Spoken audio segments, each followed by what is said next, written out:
Hi, everybody. As you all know, I'm Carol Farkas, Director of the Upstart Crows. And welcome to the first of hopefully 6, weather and pandemic permitting, performances of Macbeth. I just want to thank you so much for coming out and supporting this socially distanced outdoors theater event. We appreciate you complying with all the safety measures to keep us all safe. These are tough times for us. Our programming was seriously disrupted. And please keep your masks on, keep at least 6 feet apart, make use of the hand sanitizer. We've got hand sanitizer stations everywhere. We have a 10-minute intermission. So during that 10-minute intermission, we have no concessions to sell you. We do have a few t-shirts that were distanced and picked up with gloves, so they're basically untouched by human hands. If you would like to buy them, they're $20. They're really good looking, I have to say. So now my list of thanks. Thanks to Gail Mariner and the Unitarian Universalist congregation for making this possible, giving us a rehearsal space, a performance space, and just supporting us as we've gone through all this. We really couldn't be here without their support.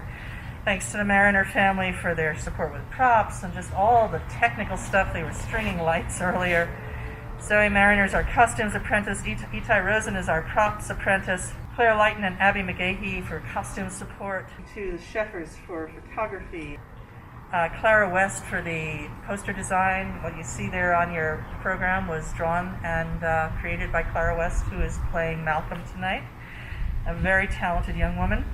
To John Tollett, who did design work for us, Robin Williams for 24/7 dramaturgy and her unfailing support of the company.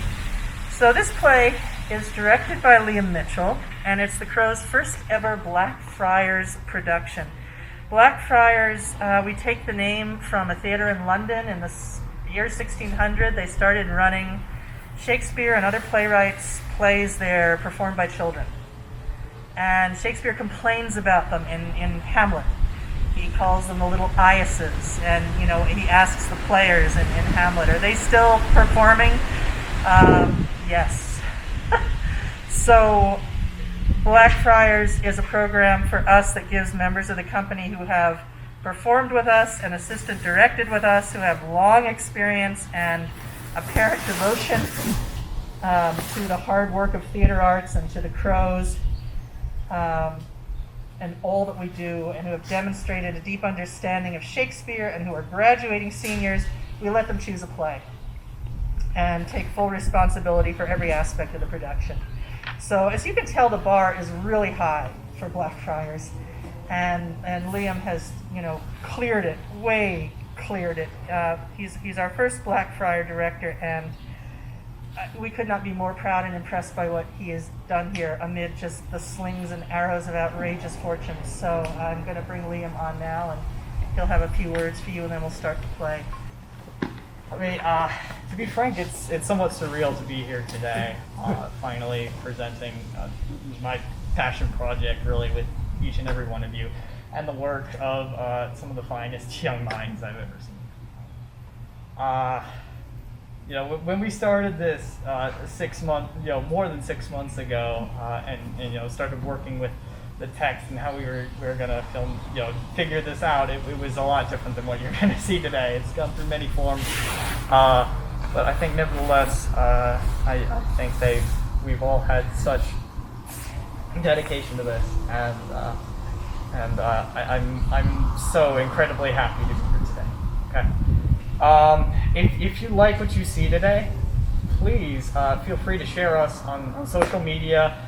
This production will be going up later on YouTube, and so Crows, like many other theater organizations, is somewhat struggling during this pandemic. So if you or any of your friends like what you see today, share us, or if you or any of your friends has any spare cash, change, that's always appreciated.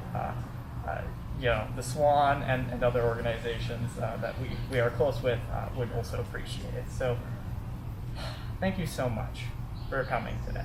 Okay. And then, without further ado, I will let my actors do their work and bring you to the world of Shakespeare's Macbeth.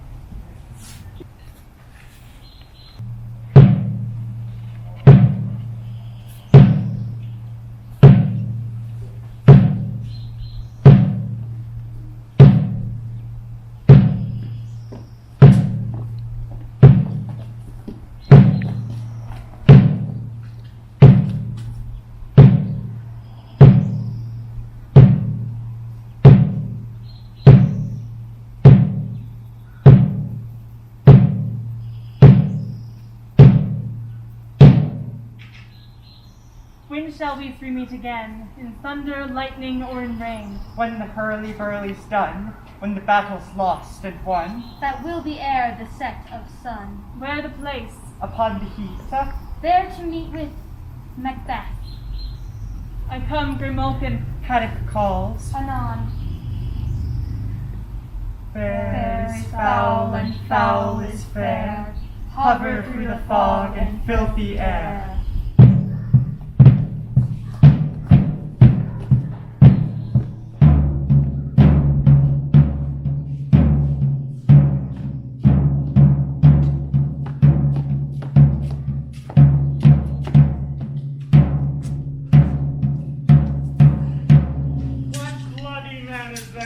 Report as seen by his flight of the revolts, the newest state. This is the sergeant, who like a good and hearty soldier fought against my captivity. Hail, brave friend! Say to the king the knowledge of the broil, and silence leave it.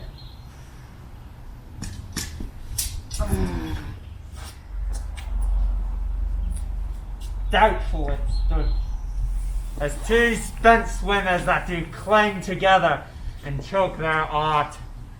The merciless MacDonald, worthy to be a rebel, for to that the multiplying villainies of nature do swarm upon him. From the western isles of kerns and gallowglasses is supplied, and fortune on his damned quarry smiling, showed like a rebel's whore. But all's too weak for brave Macbeth. Well, he deserves that name.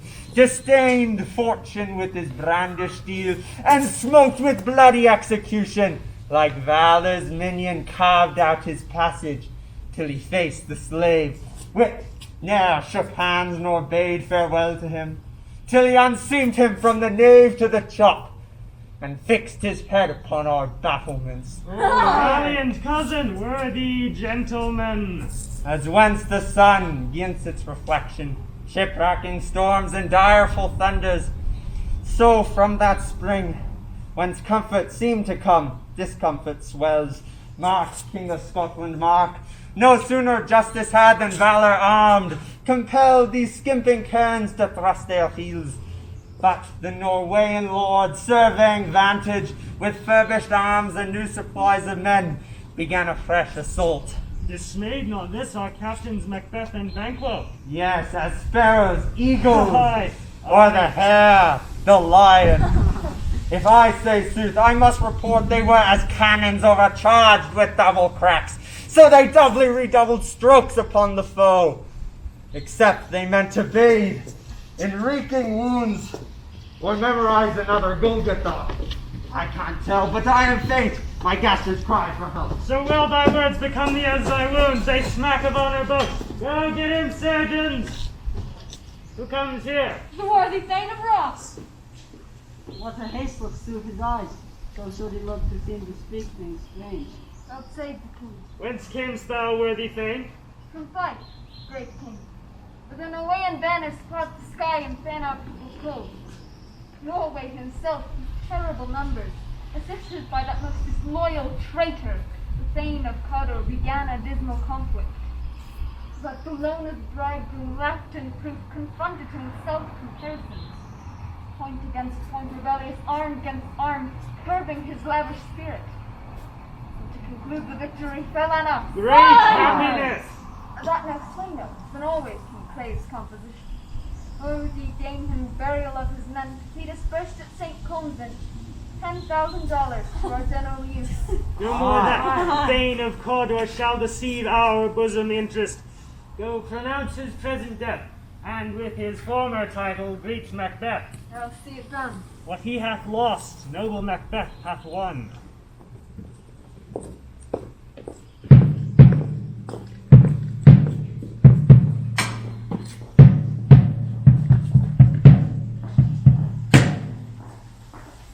Where hast thou been, sister? Killing swine. Sister, where thou?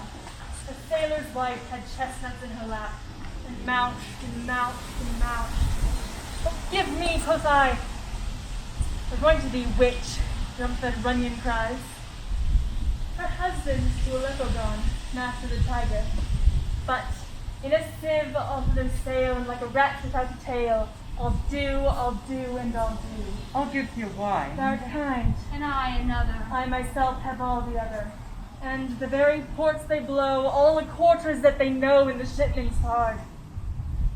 I'll drain him dry as hay. I'll drain him Sleep dry shall as neither hay. night Sleep nor shall day neither hang night upon nor his day penthouse hang upon lid. his He penthouse shall live lid. a man He for shall day. live a man Very for se'nights day. 9 Very times 9 se'nights shall 9 his times window 9 peak shall and his pine. window peak Though his and bark pine. cannot be Though lost, his bark yet it cannot be shall be lost, tempest yet it shall be tossed. tempest tossed. Be lost, yet it shall be tempest tossed.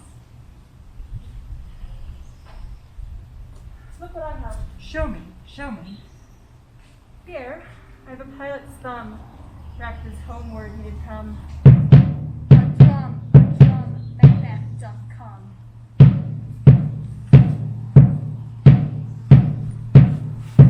There, sisters, hand in hand, coasters of the sea and land.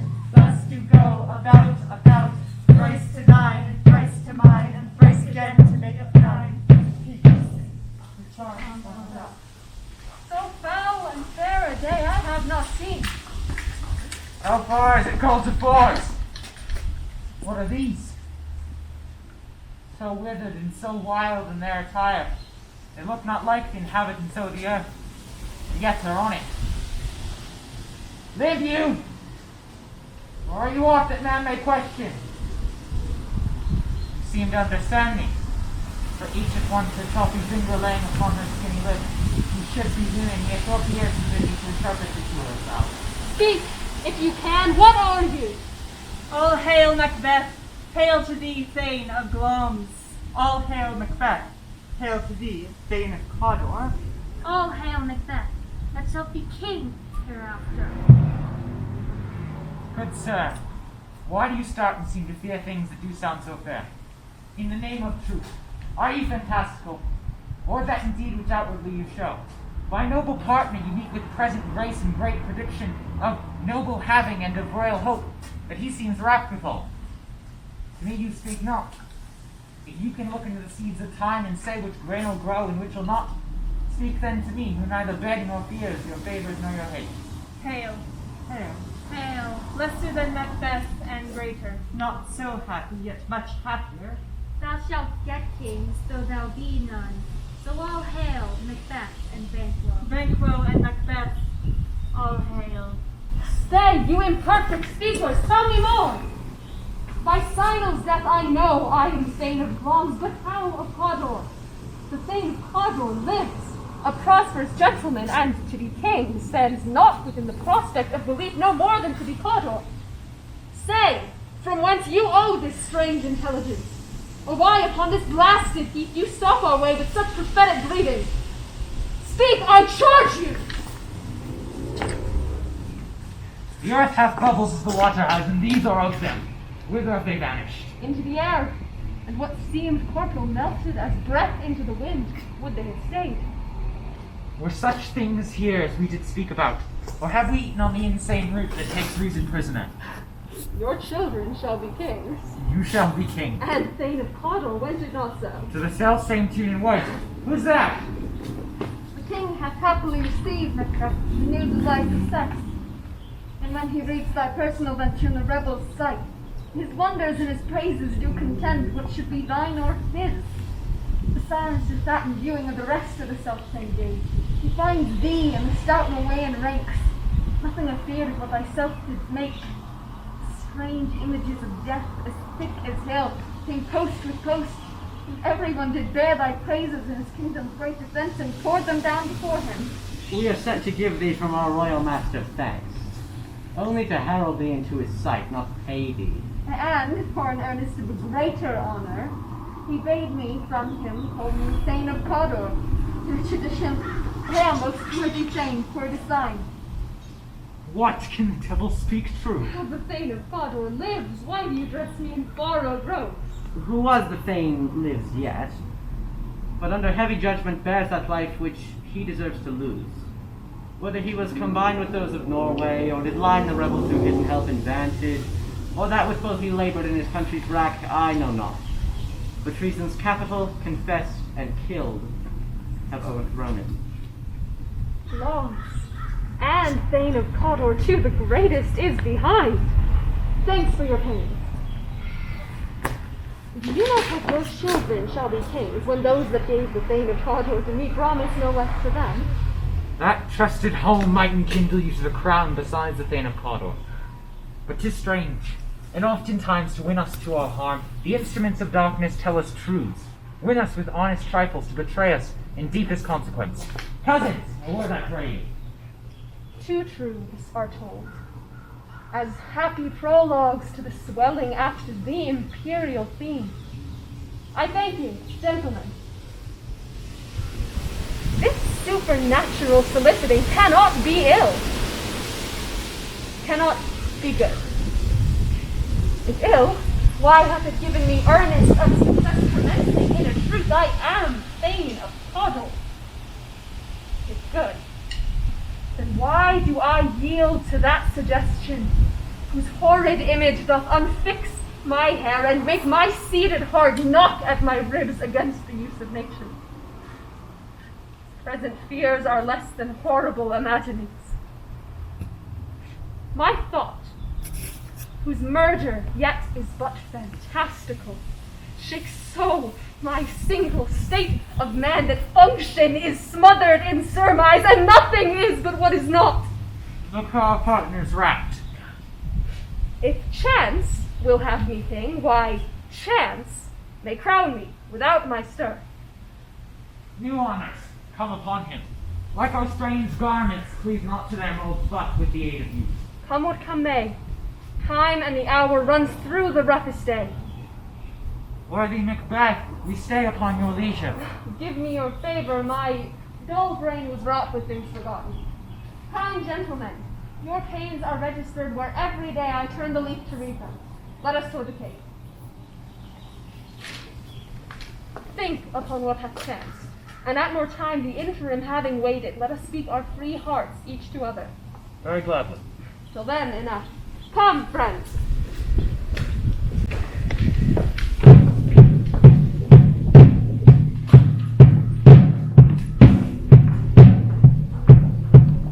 Execution done on Cawdor, are not those in commission yet returned? My liege, they are not yet come back. But I have spoke with one that saw him die, who did report that, very frankly, he confessed his treasons, implored your highness pardon, and set up a deep repentance. Nothing in his life became him like believing it. He died as one that had been studied in his death, to throw away the dearest thing he owed, as 'twere a careless trifle. There is no art to find the mind's construction in the face. He was a gentleman on whom I built an absolute trust. Worthiest cousin, the sin of my ingratitude even now was heavy on me. Thou art so far before that swiftest wing of recompense is slow to overtake thee. Would thou hadst less deserved, that the proportion both of thanks and payment might have been mine. Only I have to say more as I do than more than all can pay. The service and the loyalty I owe in doing it pays itself. Your highness' part is to receive our duties, and our duties are, to your throne and state, as children and servants, which do but what they should by doing everything safe towards your love and honor. Welcome hither. I have begun to plant thee, and will labor to make thee full of growing. Noble Banquo, that hast no less deserved, nor must be known no less to have done so. Let me enfold thee, and hold thee to my heart. There, if I grow, the harvest is your own. my plenteous joys, wanton in fullness, seek to hide themselves in drops of sorrow.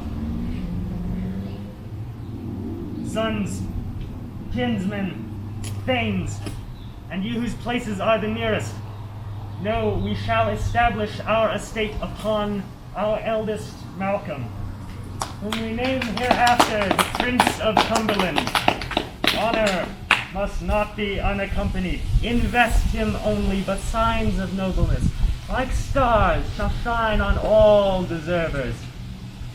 From hence to Inverness, and bind us further to you. The rest is labor, which is not used for you. I'll be myself the harbinger, and make joyful the hearing of my wife with news of your approach. So humbly take my leave. My worthy Cawdor.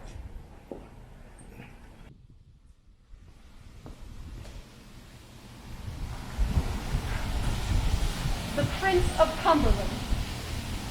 That is a step on which I must fall down, or else o'erleap, for in my way it lies.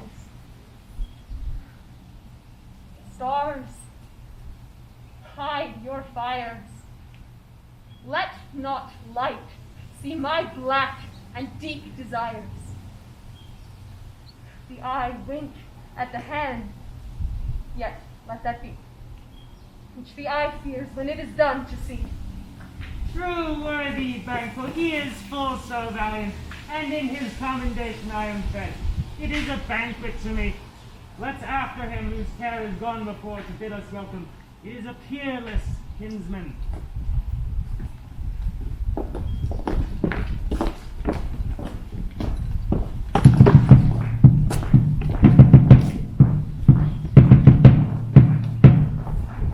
They met me in the day of success, and I have learned by the perfectest report they have more in them than mortal knowledge.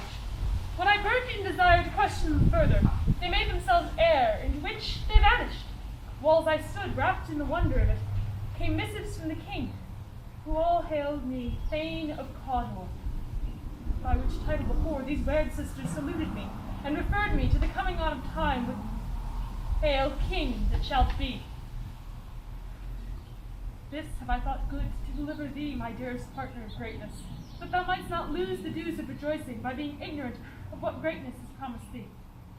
Lay it to thy heart, and farewell.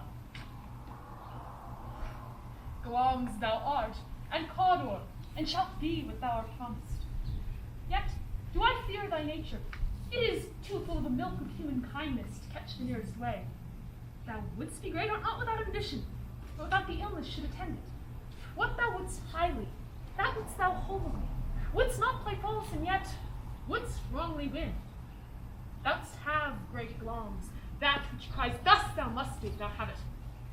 And that which rather thou dost fear to do, than wishes should be undone. Hie thee hither, that I may pour my spirits in thine ear, and chastise with the valor of my tongue all that impedes thee from the golden round, which fate and metaphysical aid that seem to have thee crowned with all. What is your tidings? The king comes here tonight. Thou'rt mad to say it. Is not thy master with him, who wert so would have informed for preparation? So please you, it is true. Our Thane is kind. One of my fellows had the speed of him, almost dead for breath, and scarcely more than would make up his message. Keep him tending. He brings great news. Arrayed in himself as horse, approached the fatal entrance of Duncan under my battlements.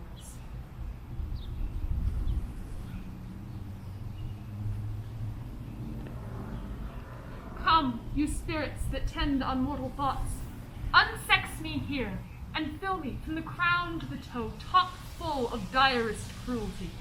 Make thick my blood, stop up the access and passage to remorse, that no compunctious visitings of nature shake my fell purpose, nor keep peace between the effect and it. Come to my woman's breast and take my milk for gall, you murdering ministers, wherever in your sightless substances you wait on nature's mischief. Come, thick night, and call me in the dunnest smoke of hell. But my keen knife sees not the wounded face, nor heaven peep through the blank of the darkness. Cry, hold! Hold. Great Glamis, worthy Cawdor, greater than both by the all-hail hereafter, thy letters have transported me beyond his ignorant presence. and I feel now the future means My dearest love, Duncan comes here tonight. and when goes hence. Tomorrow, as he purposes, oh, never shall sun that morrow see. Your face, my fame, is as a book where men may read strange matters. To beguile the time, look like the time. Bear welcome in your eye, your hand, your tongue. Look like the innocent flower, but be the serpent under it. He that's coming must be provided for, and you shall put this night's great business into my account, which shall to all our nights and days to come give solely sovereign sway and master them. We will speak further. Only look up clear. To alter favor ever is to fear. Leave all the rest to me.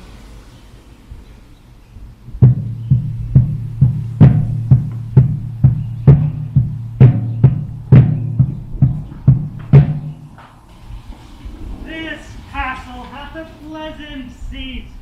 Here nimbly and sweetly recommends itself unto our gentle senses. This guest of summer the temple-haunting martlet does approve, by its loved masonry. Let the heaven's breath smells wooingly here, no jutty, frieze buttress, nor coign of vantage.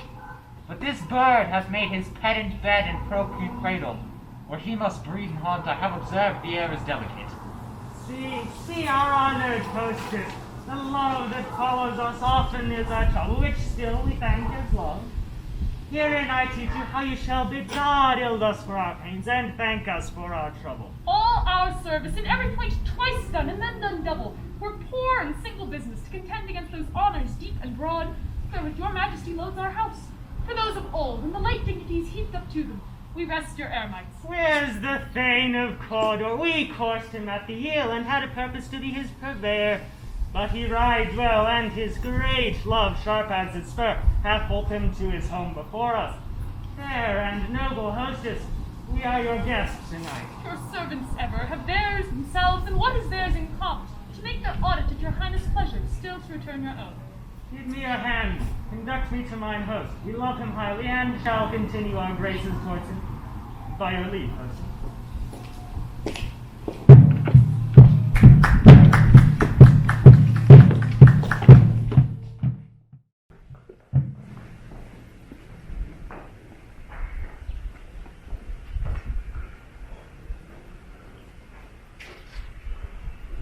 If it were done when 'tis done, and 'twere well if were done quickly. If the assassination could trammel up the consequence, and catch with his surcease success, that but this blow might be the be-all and the end-all. Here, but here, upon this bank and shoal of time, we jump the life to come. But in these cases, we still have judgment here, that we but teach bloody instructions, which, being taught, return to plague the inventor. This even-handed justice commends the ingredients of our poisoned chalice to our own lips. He's here in double trust. First, as I am his subject and his kinsman, strong both against the deed. Then, as his host, who should against his murderer shut the door, not bear the knife herself. Besides, this Duncan hath borne his faculties so meek, hath been so clear in his great office, that his virtues will plead like angels, trumpet-tongued against the deep damnation of his taking off, and pity like a naked newborn babe striding the blast, or heaven's cherubims, horsed upon the sightless couriers of the air, shall blow the horrid deed in every eye, that tears shall drown the wind. I have no spur to prick the sides of my intent, only vaulting ambition, which o'erleaps itself and falls on the other. And now, what news? He's almost supped. Why have you left the chamber? Hath he asked for me? No, you not, he has. We will proceed no further in this business. He hath honored me of late, and I have bought golden opinions from all sorts of people, which would be worn now in their newest clothes, not cast aside so soon. Was the hope drunk, wherein you dressed yourself?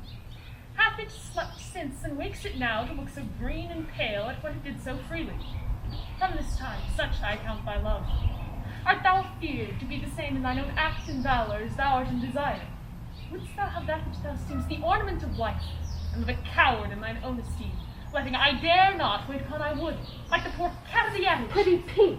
I dare do all that may become a man. Who dares no more is none. What goose was then that made you break this enterprise to me? When you durst it, then you were a man. And to be more than what you were, you would be so much more than man.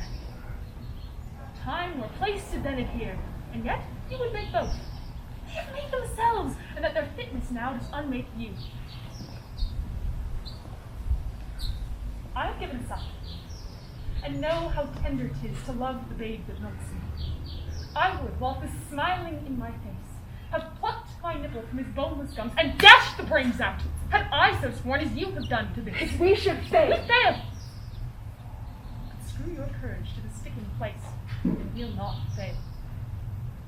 When Duncan is asleep, where to the rather shall his day's hard journey soundly invite him, his two chamberlains will I with wine and wassail so convince, that memory, the warder of the brain, shall be a fume, and the receipt of reason a limbeck only. When in swinish sleep their ventured natures lies as in a death, what cannot you and I perform upon the unguarded Duncan? What not put upon his spongy officers, who shall bear the guilt of our great web?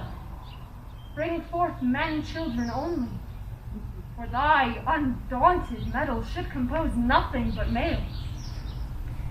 Will it not be received, when we have marked with blood those sleepy two of his own chamber, and used their very daggers, that they have done it? Who dares receive it other, as we shall make our griefs and clamor roar upon his death? I am settled, and bend up each corporal agent to this terrible feat. Away, and mock the time with fairest show. False face must hide what the false heart doth know.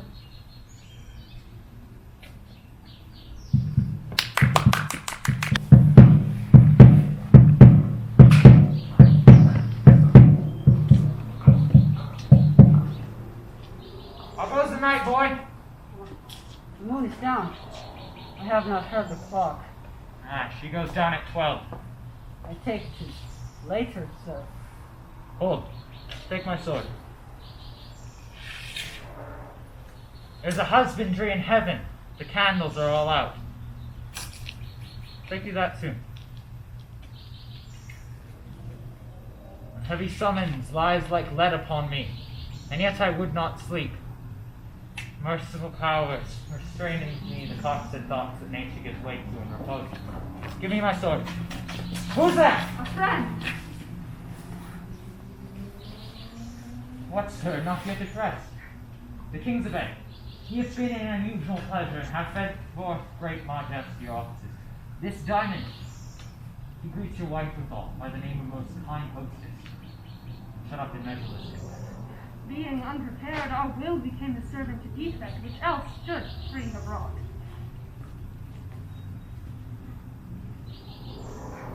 All's well. I drank last night at the 3 Weird Sisters. To you they have shown some truth. I think not of them. Yet, when we can entreat an hour to serve, we would send it in some words upon that business, if you desire the trouble. That's your kindest leave, then. If you shall cleave to my consent, when 'tis, it shall make honor for you. So long as I lose none in seeking to augment it, but keep my bosom franchise and allegiance clear, I shall be counseled. Good repose the while. Thanks, sir, the like to you. Go, bid thy mistress. When my drink is ready, she strike upon the bell. Get thee to bed.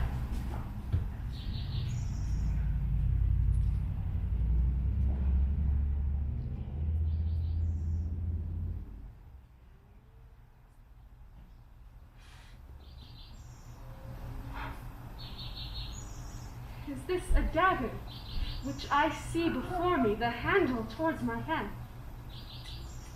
Come, let me touch thee. I have thee not, and yet I see thee still. Art thou not, fatal vision, sensible to feeling as to sight? Or art thou but a dagger of the mind, false creation proceeding from the heat oppressed rain. I see thee still, in form as palpable as this which now I draw.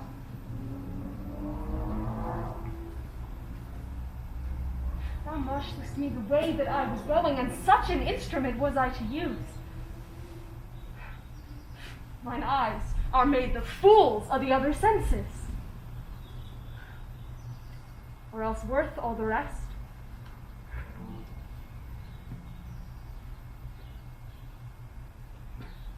I see thee still, and on thy blade and dudgeon gouts of blood which was not so before. There is no such thing.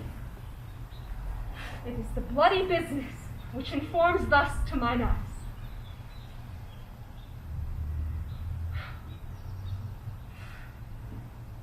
Now, o'er the one half-world nature seems dead, and wicked dreams abuse the curtained sleep. Witchcraft celebrates pale Hecate's offerings, and withered murder, alarmed by his sentinel, the wolf whose howls his watch, thus, with his stealthy pace, with Tarquin's ravishing strides, towards his design moves like a ghost. Thou sure and firm set earth, hear not my steps, which way they walk for fear. Thy very stones prate of my whereabouts, and take the present horror from the time which now suits with it. Whiles I fret, he lives.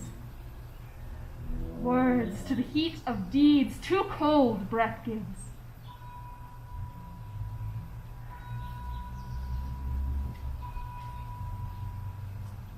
I go, and it is done.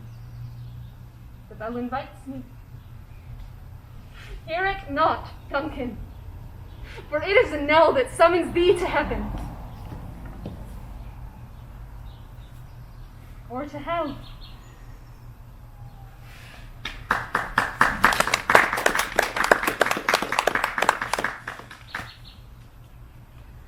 That which hath made them drunk hath made me bold. What hath quenched them hath given me fire. Hark. Peace. 'Tis the owl that shrieked. The fatal bellman, which is the sternest good night. He is about it. The doors are open, and the surfeited grooms do mock their charge with snores. I've drugged their possets, that death and nature do contend about them, whether they live or die. Who is there? Alack, I'm afraid they've awaked and still not done. The attempt and not the deed confounds us. Hark, I laid their daggers ready. He could not miss him. Had he not resembled my father as he slept, I had done it. My husband. I have done the deed. Didst thou not hear a noise? I heard the owl scream and the cricket's cry. Did not you speak? When? Now? As I descended. Aye. Hark, who lies in the second chamber? Balmain? This is a sorry sight. Foolish thought to say sorry sight. There's one did laugh in his sleep, and one cried murder that they did wake each other. I stood and heard them, but they did say their prayers and address them again to sleep. There's two lodged together. One cried, God bless us, and amen the other, as they had seen me with these hangman's hands. Listening their fear, I could not say amen when they did say God bless us. Consider it not so deeply. But wherefore could I not pronounce amen? I had most need of blessing, and amen stuck in my throat. These deeds must not be thought after these ways. So it will make us mad. Methought I heard a voice cry, sleep no more. Macbeth does murder sleep, the innocent sleep. Sleep that knits up the raveled sleeve of care, the death of each day's life, sore labor's bath, balm of the hurt, mind's chief nourisher in life's feast, great nature's second course. What do you mean? Still it cried, sleep no more, to all the house. Bloms have murdered sleep, and therefore Cawdor shall sleep no more, Macbeth shall sleep no more. Who was it that thus cried? My worthy Thane, you do unbend your noble strength to think so brain-sickly of things. Go, get some water and wash this filthy witness from your hand. Why did you bring the dagger from the place? They must lie there. Go carry them and smear the sleepy grooms with blood. I'll go no more. I am afraid to think what I have done. Look on it again, I dare you. Infirm of purpose. Give me the dagger. Sleeping in the dead of his pictures. It's the eye of childhood that fears a painted devil. If he do bleed, I'll gild the faces of the grooms withal, for it must seem their gift. This is a knocking. How is it with me when every noise appalls me? What hands are here? They pluck out mine eyes! Will all great Neptune's ocean wash this blood clean from my hair? No. This my hand will rather the multitudinous seas incarnadine, making the green one red. My hands are of your color, but I shame to wear a heart so white. I hear nothing at this happened. Retire we to our chamber. A little water clears us of this deed. How easy to think. Your constancy hath left you unattended. Hark, nor knocking. Get on your nightgown, lest occasion call us and show us to be watchers. Be not lost so poorly in your thoughts. To know my deed, 'twere best not know myself. Wake Duncan with thy knocking! I would know this.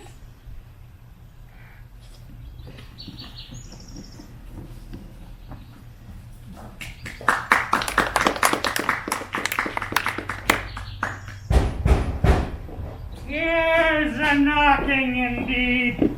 If a man were porter of Hellgate, he should have all turning the key. Knock, knock, knock. Who's there in the name of Beelzebub? Here's a farmer that hanged himself on the expectation of plenty. Come in time, have napkins enow about you. Here, you'll sweat for it.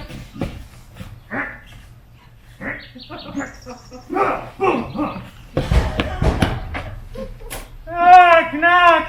Who's there in the other devil's name? Here's an equivocator that could swear in both the scales against either scale, who committed treason enough for God's sake, yet could not equivocate to heaven. Oh, come in, equivocator.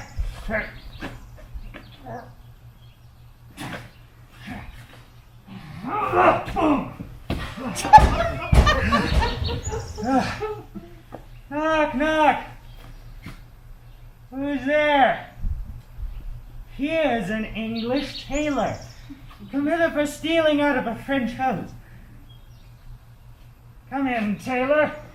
Here you may roast your goose.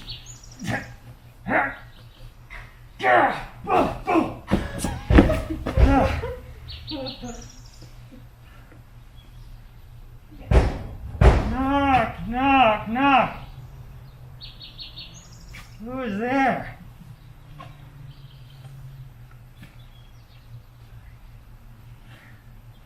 This place is too cold for help. I'll devil quarter it no further. I had thought to let in some of all the professions that go the primrose way to the everlasting bonfire. Anon, anon! I pray you, remember the porter. Was it so late, friend, ere you went to bed, that you do lie so late?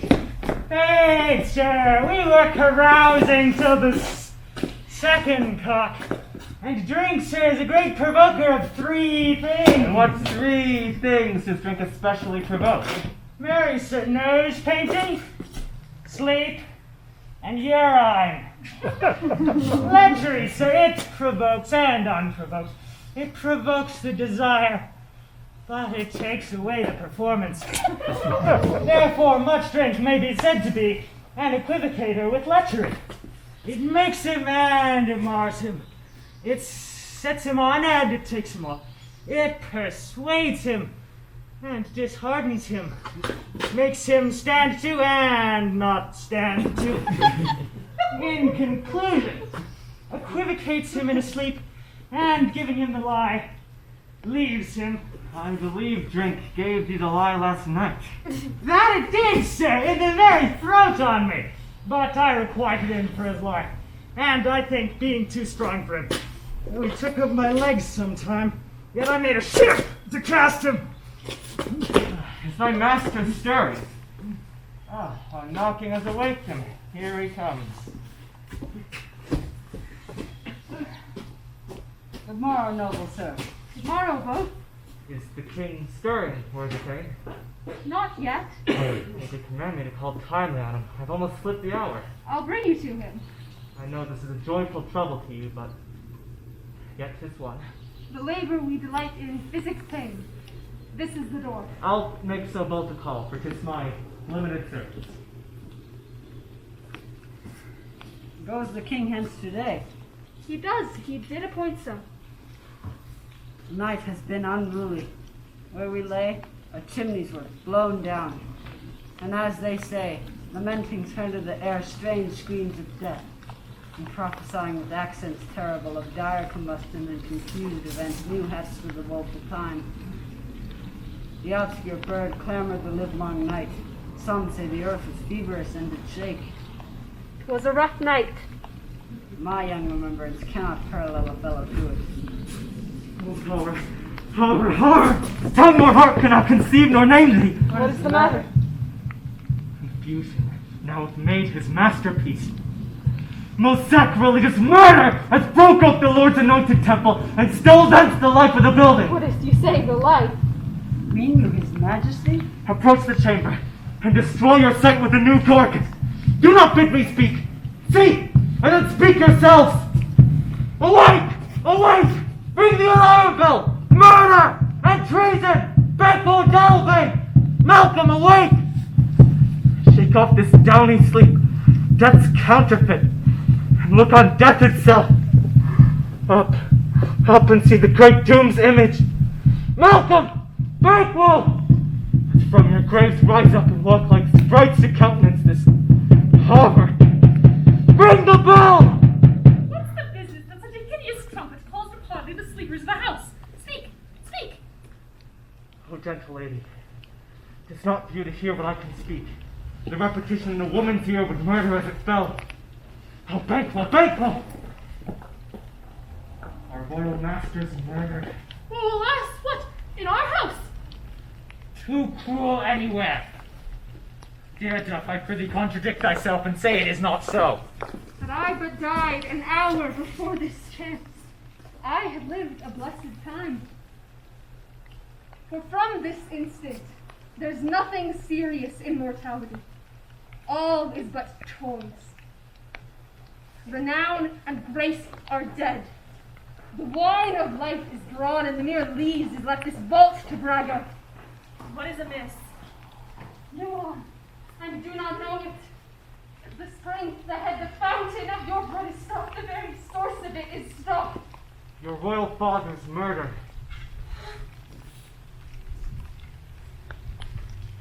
By whom? Those of his chamber as it seemed had done it. Their hands and faces were all badged with blood. So were their daggers which, unwiped, we found upon their pillows. They stared and were distracted. No man's life is to be trusted with them. Oh, yet I do repent me of my fury that I did kill them. Wherefore did you so? Who can be wise, amazed, temperate, and furious, loyal and neutral in a moment? No man. The expedition of my violent love outran the cause of reason. Here lay Duncan, his silver skin laced with his golden blood, and his gashed stabs looked like a breach in nature for ruin's wasteful entrance. They're the murderers, steeped in the colors of their trade, their daggers unmannerly breached with blood. Who could refrain, that had a heart to love, and in that heart, courage to make his love known? Help me hence! Oh! Look at the ladies! Why do we hold our tongues when most may play this argument for hours? What should be spoken here where our fate's hidden and augural may rush and seize us? But away, our tears are not yet bruised. nor our strong sorrow upon the foot of motion. Look to the lady. When we have our naked frailties hid, that suffer exposure, let us meet and question this most bloody piece of work to know it further. Fears and scruples shake us. In the great hand of God I stand, and thence against this undivulged pretense I fight of treasonous malice. And so do I. So all. Let's briefly put on manly readiness and meet in the hall together. Well contended.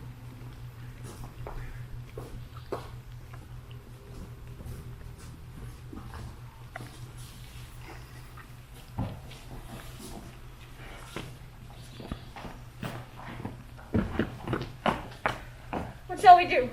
Let's not consort with them. To show an unfelt sorrow is an office that the false man does easy. Of England to Ireland I, our separated portion shall keep us both the safer. Where we are, there's daggers in men's smiles. The nearer in blood, the nearer bloody. The murderous shaft that shot is not yet lighted, and our safest way is to avoid the aim.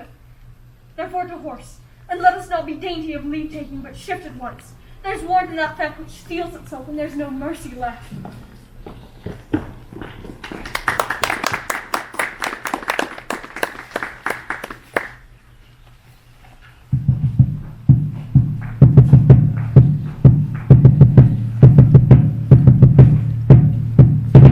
Threescore and 10 I can remember well. Within the volume of time I have seen hours dreadful and things strange. But this sore night hath trifled all former knowings. Ah, good father, thou seest the heavens as troubled with man's act, threatens his bloody stage. By the clock 'tis day, and yet the dark night strangles the travelling lamp. This night's predominance is the day's shame. That darkness does the face of earth and tomb when living light should kiss it. 'Tis unnatural, even like the deed that's done. On Tuesday last, a falcon, cowering in her pride of place, by a mousing owl hawked at and killed. And Duncan's horses, a thing most strange and certain. Beauteous in their nature, swift and strong, turned wild in nature, broke their stalls, flung out, contending against obedience as they would make war with mankind. 'Tis said they ate each other. They did so, to the amazement of mine eyes that looked upon. Here comes the good Macbeth. How goes the world, sir, now? Why, see you not? It's known who did this more than bloody deed. Those that Macbeth hath slain. Alas, the day, what good could they pretend? They were suborned. Malcolm and Donalbain, the king's two sons, are stolen away and fled, which puts upon them suspicion of the deed. Against nature still. Thriftless ambition that will raven up thine own life. Most like the sovereignty will fall upon Macbeth. He is already named, and gone to Scone to be invested. Where is Duncan's body? Carried to Colmkill, the sacred storehouse of his predecessors and guardian of their bones. Will you Scone? No, cousin, I'll suffice. I will thither. Well, may you see things well done there. Adieu. Lest our old robe sit easier than our new. Farewell, father. God's benison be with you, and with those that would make good of bad, and friends of foes.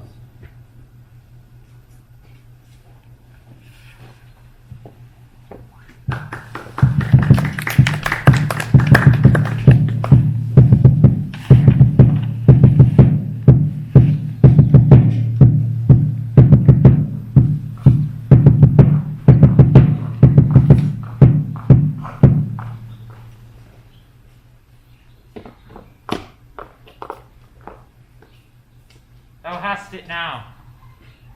King, Cawdor, Glamis, all, as the weird women promised. And I fear thou played most foully for it. But it was said it should not stand in thy posterity, but that I should be the root and father of many kings. if truth come from them, as upon thee, Macbeth, their speeches shine, why by the verities on thee made true. Should they not be my oracles as well, and set me up in hope? But hush, no more. Here's our chief guest. If he had been forgotten, it had been as a gaff of our great feast, and all thing unbecoming. Tonight we hold a solemn supper, sir, and I'll request your presence. Let your highness command upon me, to which my duties are with the most indissoluble tie forever named.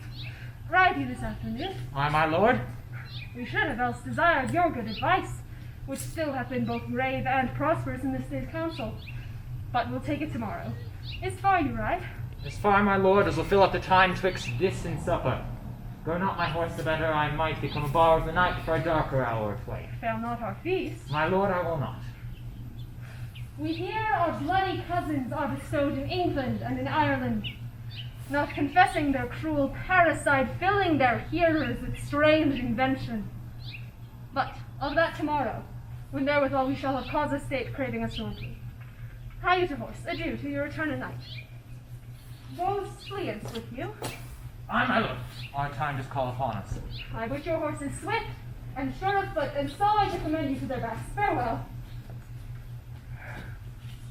Let every man be master of his time till 7 at night. To make society the sweeter welcome, we will keep ourselves till supper time alone. Well then, God be with you.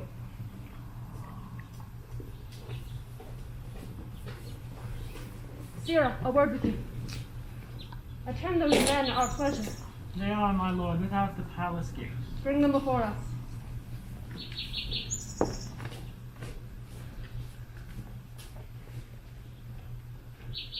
To be thus is nothing, but to be safely thus. Our fears in Banquo stick deep, and in his royalty of nature reigns that which would be feared. 'Tis much he dares, and to that dauntless temper of his mind he hath a wisdom that doth guide his valor to act in safety. There is none but he whose being I do fear, and under him my genius is rebuked, as it is said Mark Antony's was by Caesar. He chid the sisters, when first they placed the name of king upon me, bade them speak to him. Then, prophet-like, they hailed him father to a line of kings. Upon my head they placed a fruitless crown, put a barren scepter in my grasp, thence to be wrenched with an unlineal hand, no son of mine succeeding. If it be so, for Banquo's issue have I filed my mind. For them, the gracious Duncan, have I murdered. The rancors in the vessel of my peace only for them, and mine eternal jewel given to the common enemy of man, to make them kings, the seeds of Banquo kings. Rather than so, come fate into the list, and champion me to the utterance. Who's there? Now go to the door and stay there till we call.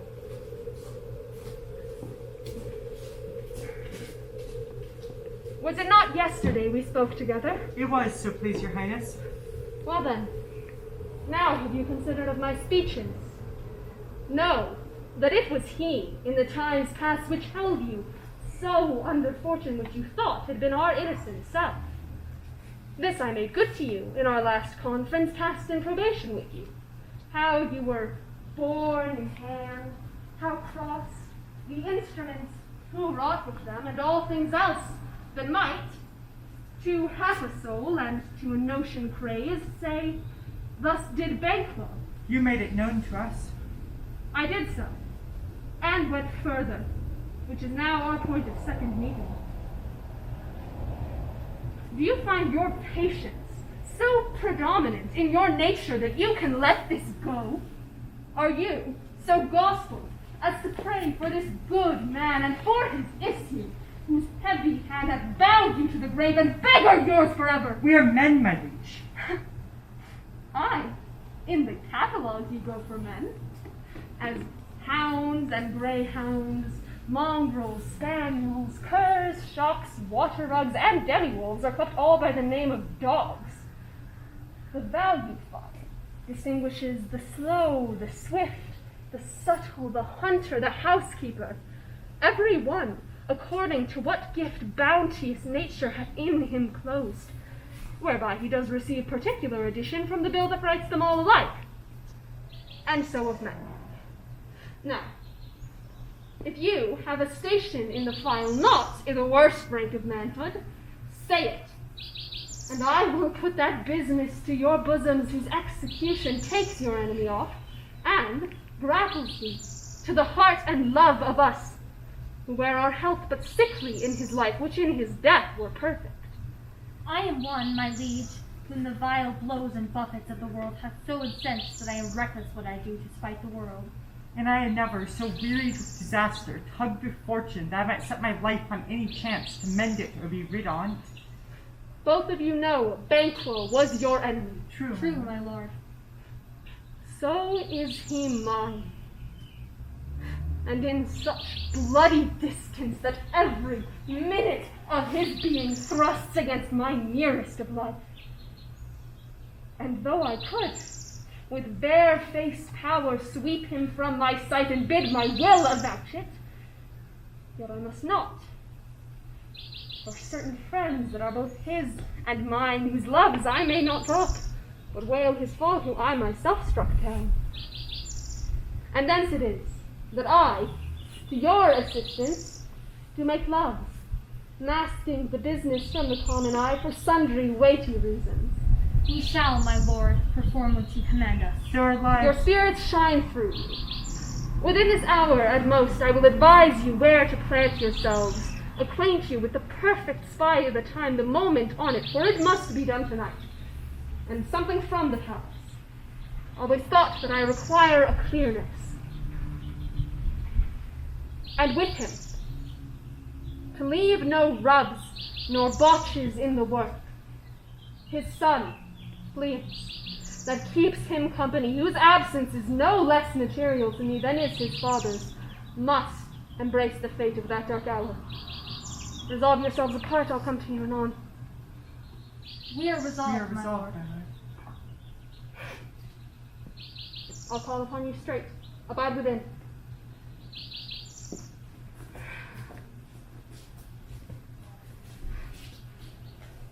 It is concluded. Banquo, thy soul's flight, if it find heaven, must find it out tonight.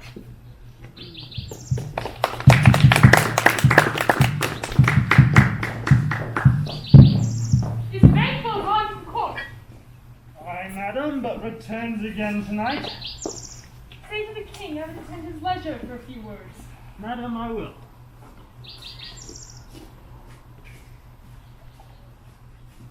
Not half, all spent, where our desire is got without content. 'Tis safer to be that which we destroy, than by destruction dwell in doubtful joy. How now, my lord? Why do you keep alone? What sorriest fancies your companions make in using those thoughts which should indeed have died with them they think on. Things without all remedy should be without regard. What's done is done. We have scorched the snake, not killed it. She'll close and be herself, whilst our poor malice remains in danger of her former tooth. But let the frame of things be short. Both the worlds suffer, for we will eat our meal in fear and sleep in the affliction of these terrible dreams that shake us nightly. Better be with the dead, whom we, to gain our peace, have sent to peace, than on the torture of the mind to lie in restless ecstasy. Duncan is in his grave. After life's fitful fever, he sleeps well. Treason has done his worst. Nor steel, nor poison, malice, domestic, foreign, levy, nothing can touch him further. Come on, gentle my lord, sleek o'er your rugged looks. Be bright and jovial among your guests tonight. So shall I love, and so I pray be you. Let your remembrance apply to Banquo. Present him eminence, both with eye and tongue. Unsafe the while, that we must lave our honors in these flattering strains and make our faces vizards to our hearts, disguising what they are. You must leave this. Oh, full of scorpions is my mind, dear wife.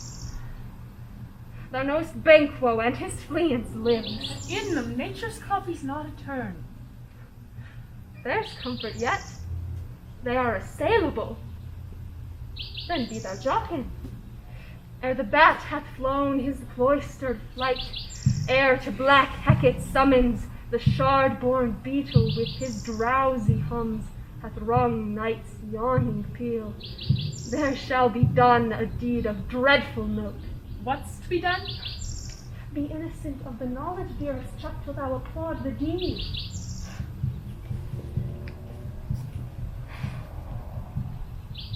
Come, sealing night, scarf up the tender eye of pitiful day, and with thy bloody and invisible hand cancel and tear to pieces that great bond which keeps me pale.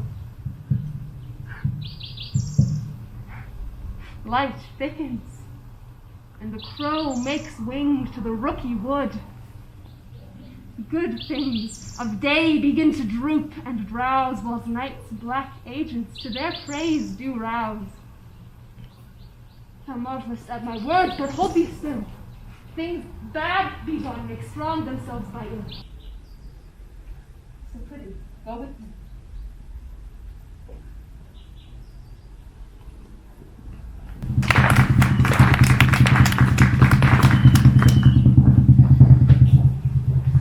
But who did bid thee join with us? Macbeth! He needs not our mistrust, since he delivers our offices and what we have to do for the direction just. Then stand with us. The west deck glimmers through some streaks of day. Now spurs the lated traveller case gain the timely inn, and near approaches the subject for watch. Hark, I hear horses! Give us a light there, ho! Then 'tis he. The rest that are within the note of expectation are during the course. His horses go about. Almost a mile, but he does usually, so all men do. From hence to the palace gate make it their way. A light, a light! 'Tis he. Stand to it.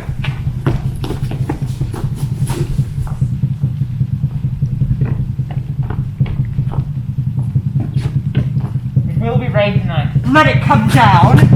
Oh! Treachery! Fly the fleeing! Fly, fly, fly! Amaze the rain! Oh, slave!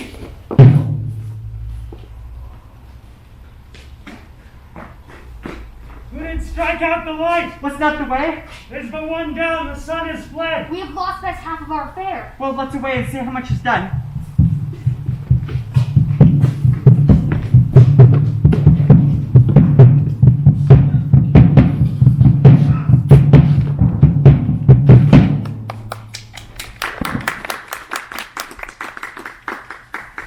Beg your indulgence, brief intermission.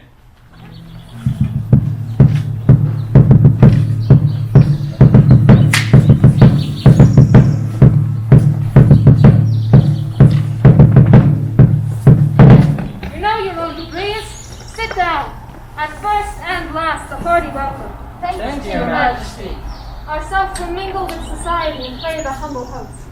Our hostess keeps her state, but in best time we will require her welcome. Pronounce it for me, sir, to all our friends. For my heart speaks, they are welcome. Thanks to your Majesty. See, they encounter thee in their heart's banks. Both sides, or even here I'll sit to the midst. Be large in mirth. Anon, we'll bring the measure of the table round. There's blood on thy face. 'Tis baked was then. 'Tis better thee without than he within. Is he dispatched? My lord, his throat is cut. That I did for him. Thou art the best of the cutthroats. Yet, he is good that did the like for fleas. If thou didst the power of the nonpareil, Most royal sir, Fleance escaped. then comes my fit again. I had else been perfect, whole as the marble, founded as the rock, as broad and general as the pacing air. But now I am cabined, cribbed, confined, bound into saucy doubts and fears. But Banquo's safe. Aye, my lord. Safe in a ditch he bides, with 20 trenched gashes round his head, the least of which would prove a death to nature. Thanks for that. There the groaned serpent lies. The worm that spread hath nature that in time will venom breed, no teeth for the present. Get thee gone. Tomorrow we will hear ourselves again. My royal lord, you do not give the cheer. The feast is sold that is not often vouchful to the making. 'Tis given with welcome. The feed were best at home. From next the sauce to meat is ceremony. Meeting were bare without it. Sweet remembrance, sir. Now good digestion waits on appetite and health on both. May it please your highness, sit. Here had we now our country's honor root. Were the great person of our Banquo present, who may I rather challenge for unkindness than pity for mischance.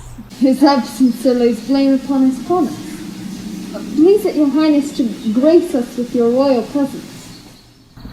The table's full. Here's the place reserved, sir. Where? Dear my good lord. Which of you have done this? What, my lord? Thou canst not say I did it. Never shake thy gory locks at me. Gentlemen, rise. His highness is not well. Sit, worthy friends. My lord is often thus and hath been from his youth. Pray you keep seat. The fit is momentary. Upon a thought he will again be well. This much you know, and you shall offend him and extend his passion. Feed and regard him not. Are you a man? Aye, and a bold one to dare look on that which might appall the devil. Oh, proper stuff. This is the very painting of your fear. This is the air-drawn dagger which you said led to Duncan. Through these flaws and starts, impostors to true fear, would well become a woman's story of a winter's fire authorized by her granddam. Shame itself! Why do you make such faces? When all's done, you look but on a stool. Prithee, see there! Behold, look now, how say you? Why, what care I? If thou canst not, speak to. Charnel houses and our graves must send those that we bury beg, our monuments shall be the maws of kites. What? Quite unmanned in folly!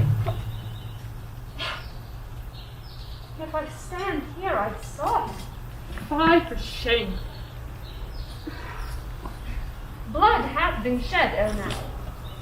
In the olden days, ere humane statute purged the gentle weal.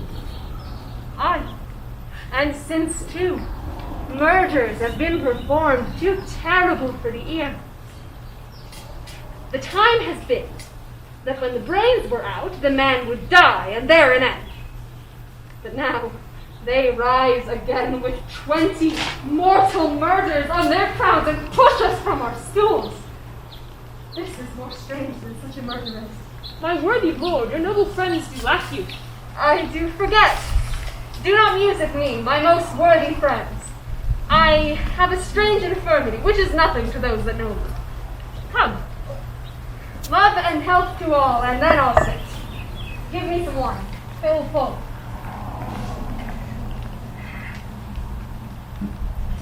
I drink to the general joy of a whole table, and to our dear friend Banquo, whom we miss. Would he were here. To all and him we thirst, and all to all. Our duties and pledge.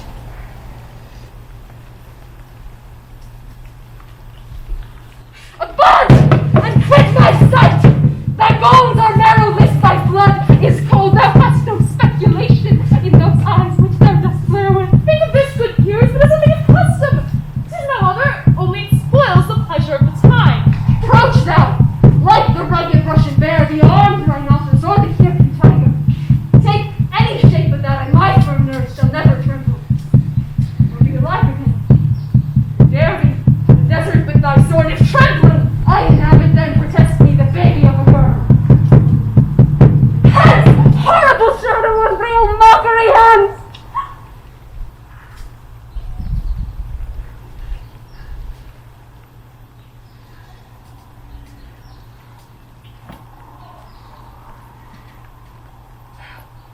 Why, so being gone, I am a man again. Pray you, sit still. You have displaced the mirth, broke the good meeting with most admired disorder. And such things be. and overcome us like a summer's cloud without our special wonder. You make me strange, even to the disposition that I owe, when now I think you can behold such sights, and keep the natural ruby of your cheeks, when mine is blanched with fear! What sights, my lord? I pray you to speak not. He grows worse and worse. Question enrages him. At once, good night. Stand not upon the order of your going, but go at once. Good night. And better health and good majesty. A kind good night to all.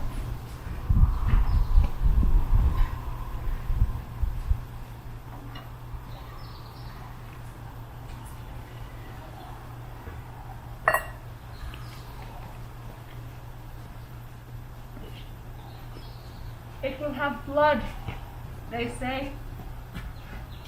Blood will have blood. Stones have been known to move and trees to speak. Augurs and understood relations have by maggot pies and chucks and rooks brought forth the secretest man of blood. What is the night?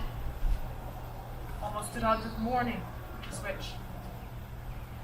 How sayest thou that Macbeth denies his person at our great bidding? Did you send to him, sir? I hear it by the way, but I will send. There is not a one of them, but in his house I keep a servant feed. I will tomorrow, and betimes I will to the weird sisters.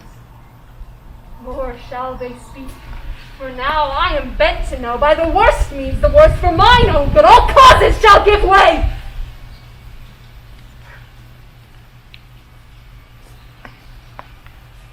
I am in blood stepped in so far that should I wade no more, returning were as tedious as goal.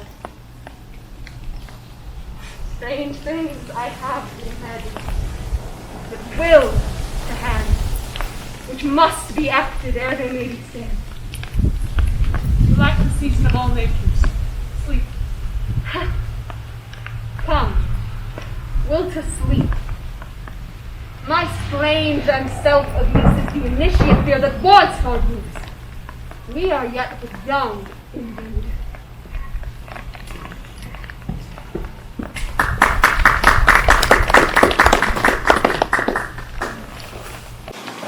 All the things are every part of the twin and perfect father. When the eyesight of things have been strangely wrong, gracious sunken in the city of his tracks. Mary, he is dead. And the right valley drink will walk too late. And you may say, please you, fierce church, man's flesh. Men must not walk too late. Who could not want the thought how monstrous it was for Malcolm and for Donalbain to kill their gracious father? Damned his fact, how it did grieve Macbeth. Did he not strike in pious rage the two delinquent tailors were the slaves of drink and throes of sleep? Was not that nobly done? Aye, and wisely too, which would have angered any heart alive to hear the men deny it. Though let us say he has borne all things well, and I do think that had he been sons under his teeth, they should know what it were to kill a father, so should Cleance. But, peace. From broad words and cause, I hear he failed his presence at the tyrant's feast. I hear Macbeth was in disgrace. Sir, can you tell where he bestows himself? The son of Duncan, from whom this tyrant holds the dues of birth, lives in the English court and is received of the most pious Edward, with such grace that the malevolence of fortune nothing takes from his high respect. Thither Macduff has gone to pray the holy king upon his aid, to wake Northumberland and warlike seaward, that with the help of these, with him above, to ratify the work, we may again give to our tables meat, sleep to our nights, free from our feasts and banquets bloody knives, do faithful homage and receive free honors, all which we pine for now. And this report has so exasperated their king that he prepares for attempts of war. Sent he to Macbeth? He did, sir, with an absolute, sir, not I. The cloudy messenger turned me his back, and hums as if to say, you'll rue the time that plots me with this answer. Not from might advise him to a caution to hold what distance his wisdom can provide. Some holy angel, fly to the court of England and unfold his message ere he come, that a swift blessing may soon return to this our suffering country under a hand accursed. I'll send my prayers with him.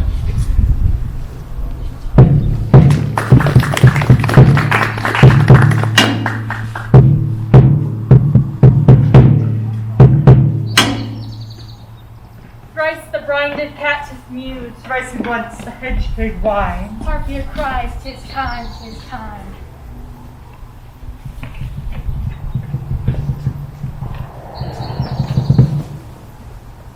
Round about the cauldron grow, into poisoned entrails throw. Toad that under cold stone, days and nights has 31. Sweltered venom sleeping got, boiled out first in the charmed pot. Double, double, toil and trouble, fire burn and cauldron bubble. Fill it with a funny snake, in the cauldron boil and bake. Eye of newt and toad frog, wool of bat and tongue of dog, adder's fork and blindhorn sting, lizard's lay and howlet's wing, for a charm of powerful trouble, like a hell broth, boil and bubble. Double, double, toil and trouble, fire burn and cauldron bubble. Scale of dragon, tooth of wolf, witch's mummy, maw and gulf of the ravin salt sea stark, root of hemlock, hidden in the dark, liver of blaspheming Jew, gall of goat, and slips of yew, silvered in the moon's ghost, nose of turkey and tartar's lips, finger of birth strangled babe, ditch delivered by a drab, make the pool thick and slab. Add thereto a tiger's trodden for the ingredients of our cauldron. Double, double, toil and trouble, fire burn and cauldron bubble. Cool it, Babin's blood, that the charm is firm and good. By the pricking of my thumbs, something wicked this way comes. Open locks, brother knocks.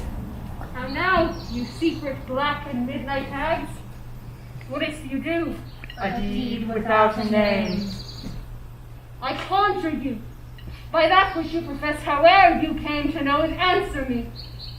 Though you untie the winds and let them fight against the churches, though the yesty waves confound and swallow navigation up, though bladed corn be lodged and trees blown down, though castles topple on their warders' heads, though palaces and pyramids do slope their heads to their foundations, though the treasure of nature's Germans tumble all together, even till destruction sicken, answer me to what I ask you. Speak.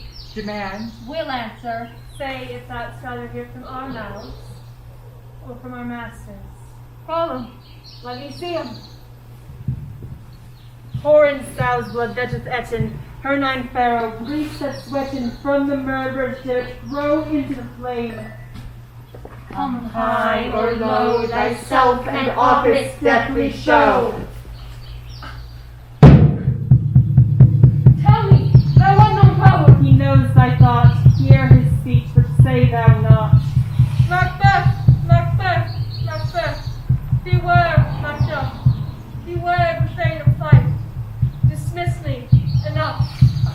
Whate'er thou art, for thy good caution, thanks thou hast taught my fear aright. But one word more. You will not be commanded. Here's another, more potent than the first. Macbeth, Macbeth, Macbeth. Had I 3 ears, I'd hear thee. Be bloody, bold, and resolute. Laugh to scorn the power of man. For none of woman here shall harm Macbeth. And live and just. What need I fear of thee? But yes, I'll make assurance double sure. Take a bond of fate. Thou shalt not live, that I may tell pale-hearted fear it lies, and sleep in spite of thunder.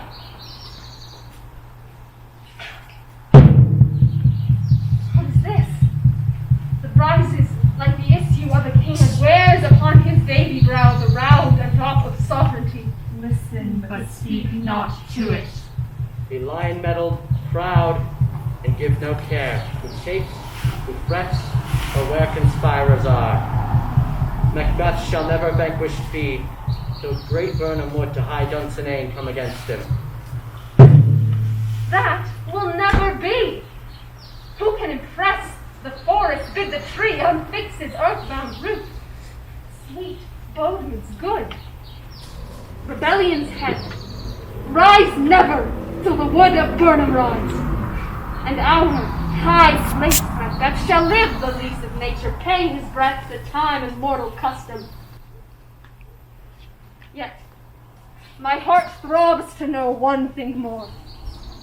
Tell me, if your art can tell so much, shall Banquo's issue ever reign in this kingdom?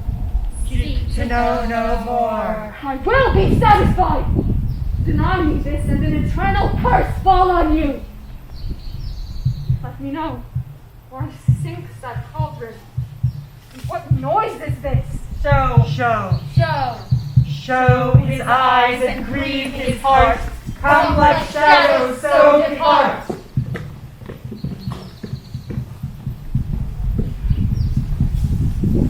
Thou art too like the spirit of Banquo. Down! A crown to sear mine eyeball. And thy air, thou utter gold-found brow is like the first. The third is like the former. Filthy hags, why do you show me this? Boy, stark eyes, what will the line stretch out to the crack of doom? Another, yes, a seven. I'll see no more. And yet, the eighth appears. He bears a glass which shows me many more. And some I see that twofold balls and treble scepters carry. Oh, horrible sight! Now I see 'tis true. The blood-boltered Banquo smiles upon me and points at them for his. What? Is this so? Where are they? Gone? Let this pernicious hour stand I accursed in the calendar. Come in without there. What's your grace's will? Saw you the weird sisters. No, my lord. Came they not by you? No, indeed, my lord. Infected be the air whereon they ride, and damned all those that trust them. I did hear the galloping of horse. Who was came by? 'Tis 2 or 3, my lord, that bring you word. Macduff is fled to England. Fled to England? Aye, my lord. Time, thou anticipatest my dread exploit. The flighty purpose never is o'ertook unless the deed go with it. From this moment, the very firstlings of my heart shall be the firstlings of my hands. And even now, to crown thoughts with acts, be it thought and done. In the castle of Macduff, I will surprise. Seize upon fife, give to the edge of the sword his wife, his babes, and all unfortunate souls that trace him in his line. No boasting like a fool. This deed I'll do before this purpose cool. But no more sights. Where are these gentlemen? Come, bring me where they are.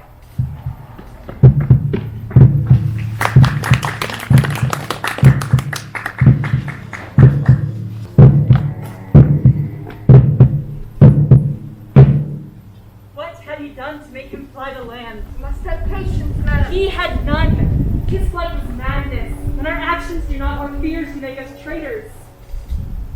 I know not whether it is wisdom or his fear. Wisdom. To leave his wife, to leave his babes, his mansions, and his titles in a place from whence himself does fly. He loves us not. He wants the natural touch. For the poor wren, the most diminutive of birds, will fight her young ones in the nest against the owl. All is the fear, and nothing is the love. As little is the wisdom where the flight so runs against all reason. My dearest, could I pray you school yourself? The royal husband, he is noble, wise, judicious, and best knows the fits of the season. I dare not speak much further, but cruel are the times when we are traitors and do not know ourselves. When we hold rumour to what we fear, yet know not what we fear, but float upon a wild and violent sea, each way and none.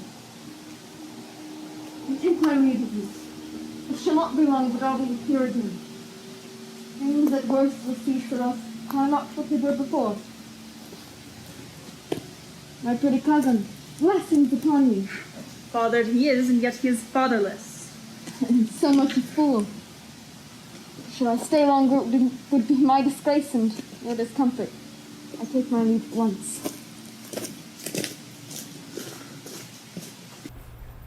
Sirach! Your father is dead. And what will you do now? How will you live? As birds do, Mother.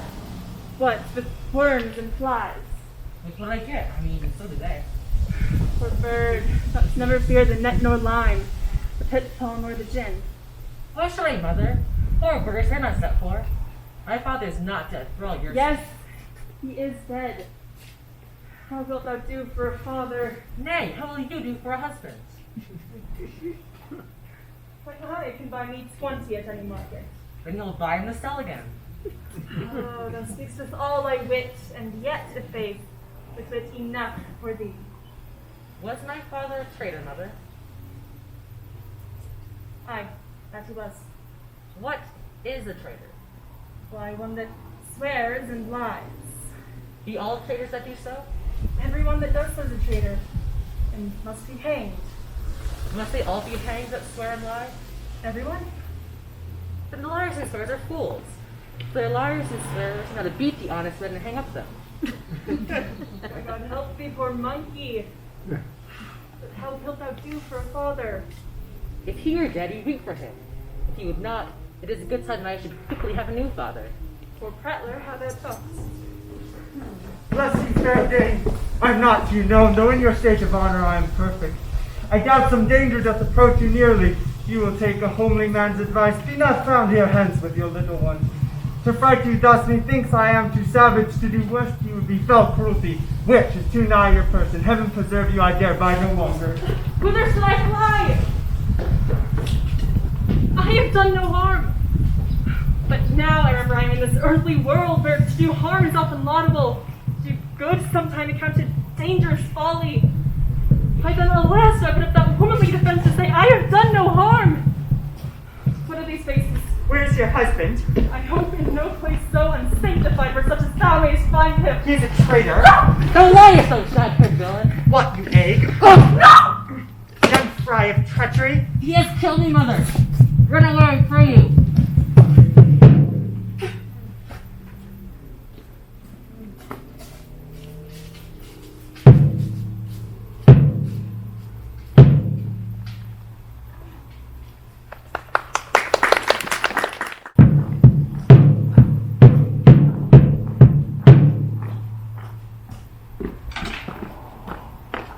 Seek out some desolate shades, and I weep on sad bosoms empty. Let us rather hold fast the mortal sword, and like good men bestride our downfall and burst them.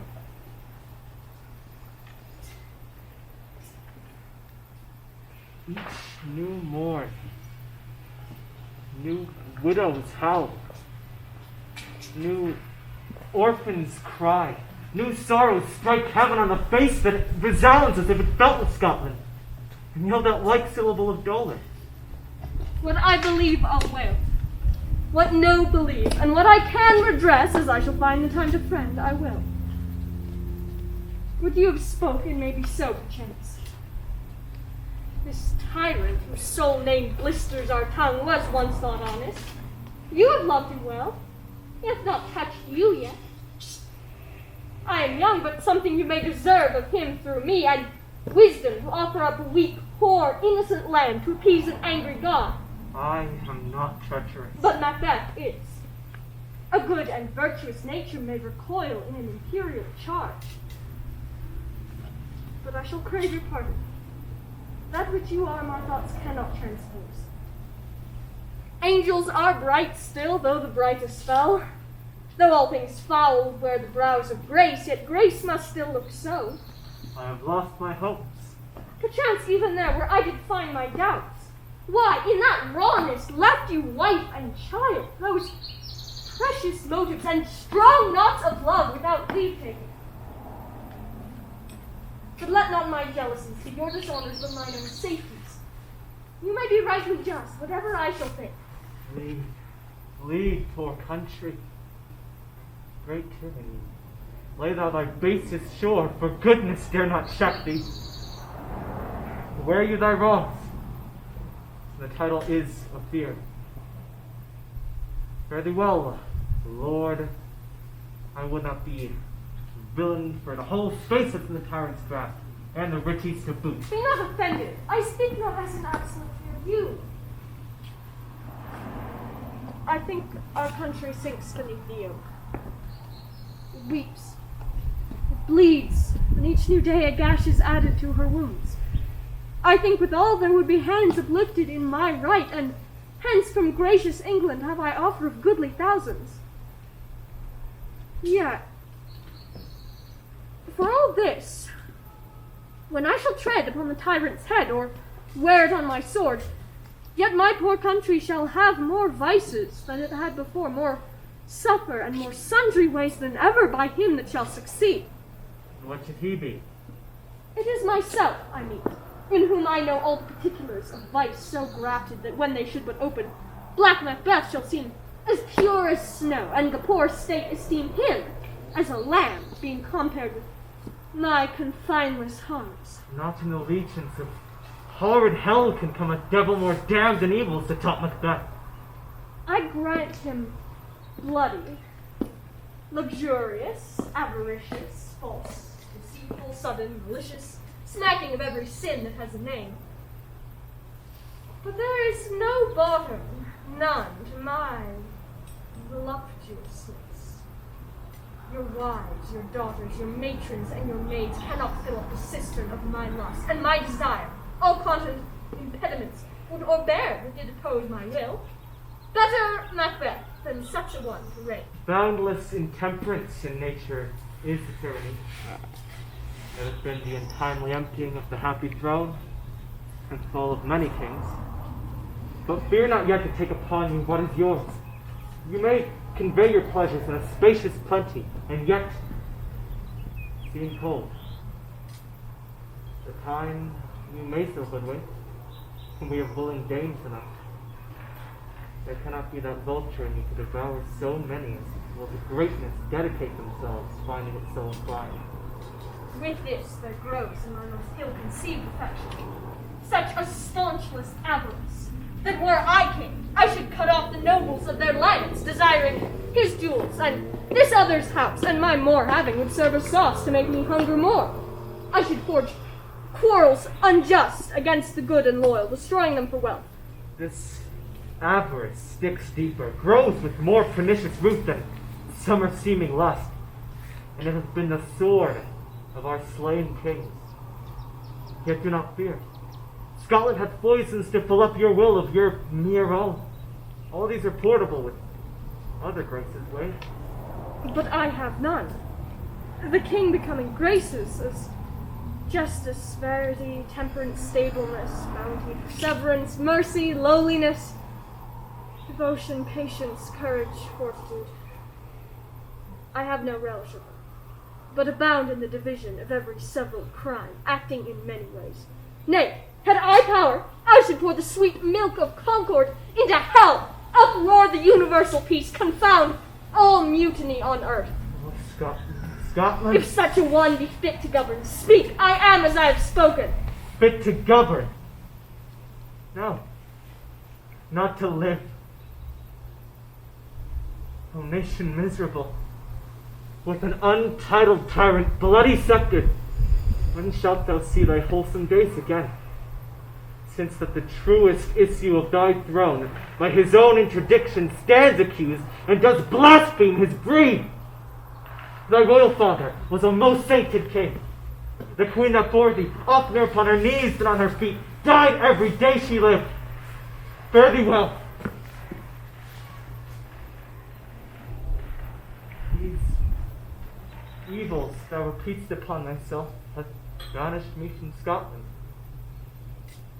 Oh, my breast of hope and faith. Macbeth, this noble passion, child of integrity, hath from my soul wiped black scruples and reconciled my thoughts to thy good truth and honor. Devilish Macbeth, by many of these trains, hath sought to win me to his power, and modest wisdom plucks me from o'er credulous taste. But God above, deal between thee and me, and even now I put myself to thy direction. Hear, unspeak mine own detractions, and abjure the taints and blames I laid on myself as strangers to my nature. I am yet unknown to woman, never was forsworn, scarcely have coveted what was mine own, and no time broke my faith. I would not betray the devil to his fellow, and delight no less in truth than life. My first false speaking is this on myself, that I am truly is thine, and my poor country's to command. Whither indeed? Before thy here approach, old Seward, with 10,000 warlike men already at a point, was setting forth. Now wheel together, and the chance of goodness be like a warranted quarrel. Why are you silent? Such welcome and unwelcome things at once. It's hard to reconcile. Well, more none. Goes the king, I'm afraid. Aye, sir. There are crew of wretched souls at stake his cure. Their malady convinces the greatest say of art. But at his touch, such sanctity hath heaven given his hand. They presently amend. Oh, thank you, doctor. What's the disease he means? It is called the evil. The most miraculous piece of work in this good king, which often since my here remain in England I have seen him do. How he solicits heaven himself best knows, but strangely visited people, all swollen and ulcerous, pitiful to the eye, the mere despair of surgery, he cures. Hanging a golden stamp about their necks, put on with holy prayers, and 'tis spoke to the succeeding royalty, he leaves this healing benediction. With this strange virtue, he hath the heavenly gift of prophecy, and sundry blessings hang about his throne that speak him full of grace. See who comes here. My countryman, but yet I know him not. My ever gentle cousin, welcome hither. I know him now, good God, betimes. Remove the means that make us strangers. Sir, amen. Can Scotland where it is? Less. Poor country. Most afraid to know itself. It cannot be called our mother, but our grave. Where nothing but who knows nothing is once seen to smile. With sighs and groans and shrieks that rend the air are made not marked.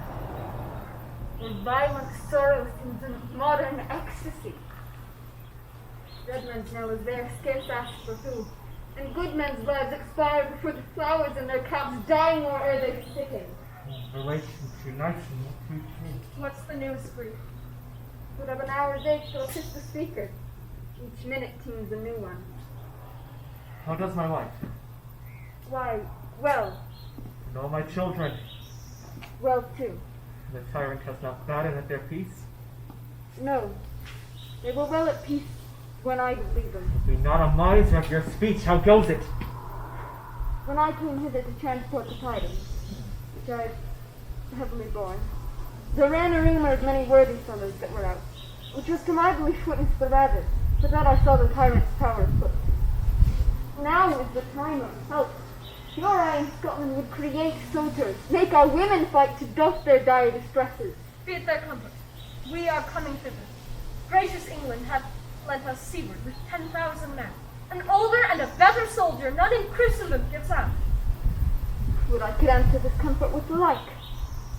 I have birds that would be held out in the desert ere where hearing should not latch them.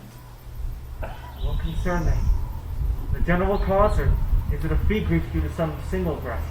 No mind dishonest, but in it shares some harm. Though the main part pertains to you alone. If it be mine, Keep it not from me. Quickly let me have it. Let not your ear despise my tongue forever. It shall possess it with the heaviest sounds that ever yet it heard.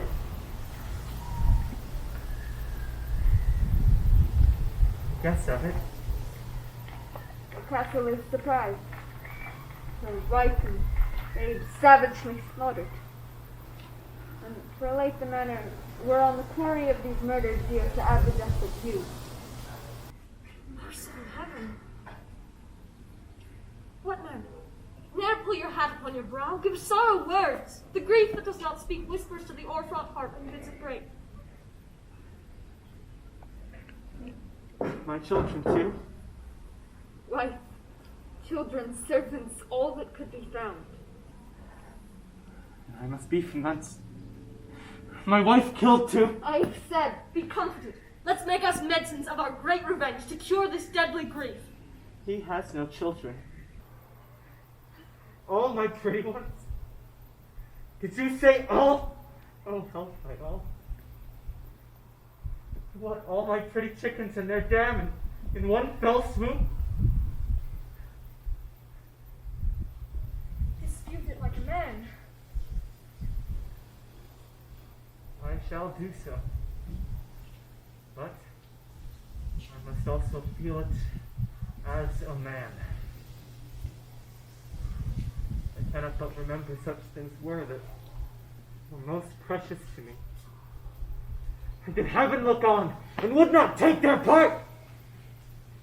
How sinful a death they were all fit for me.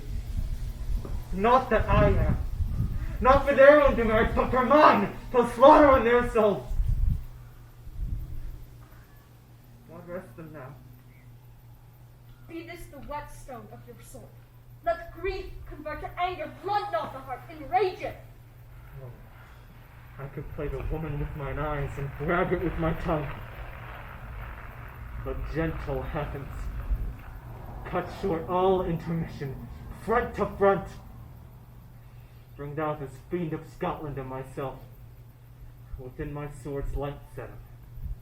If he escape, heaven forgive him too. This too goes manly. Come, go we to the king. Our power is ready, our lack is nothing but our leave. Macbeth is ripe for shaking, and the powers above put on their instruments. Receive what cheer you may. The night is long that never finds the day.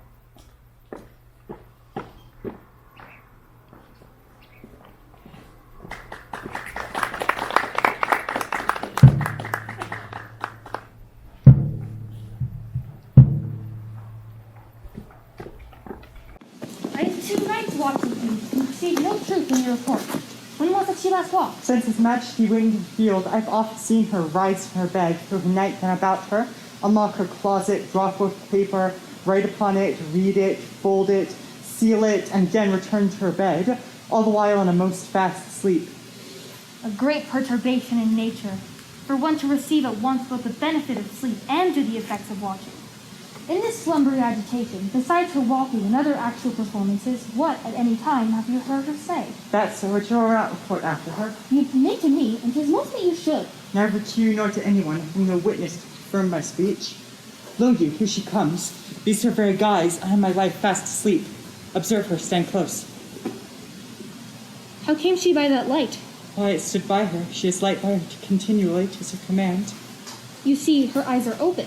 Aye, but their sense are shut. What is it she does now? Look how she rubs her hands. It is an accustomed action of hers to seem thus washing her hands.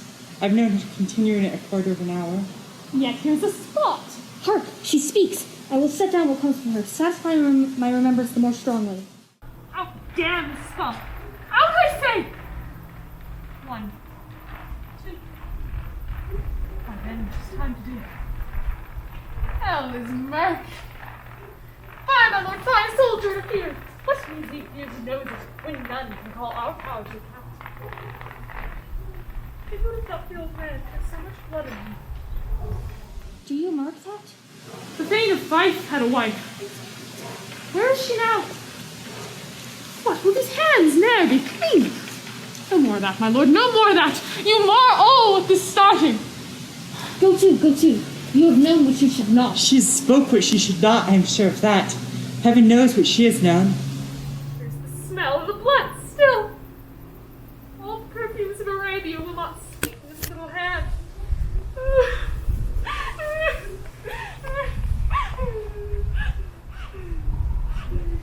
What a sigh is there! The heart is sorely charged. I would not have such a heart in my bosom for the dignity of the whole body. Well, well, well. Pray God it be, sir.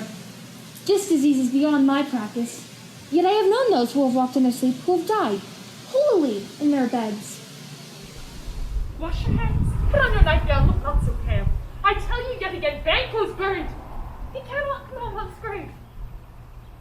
Even so, to bed. There's a knocking at the gate. Come, come, come, come. Give me your hand. What's done cannot be undone. Bed. Bed.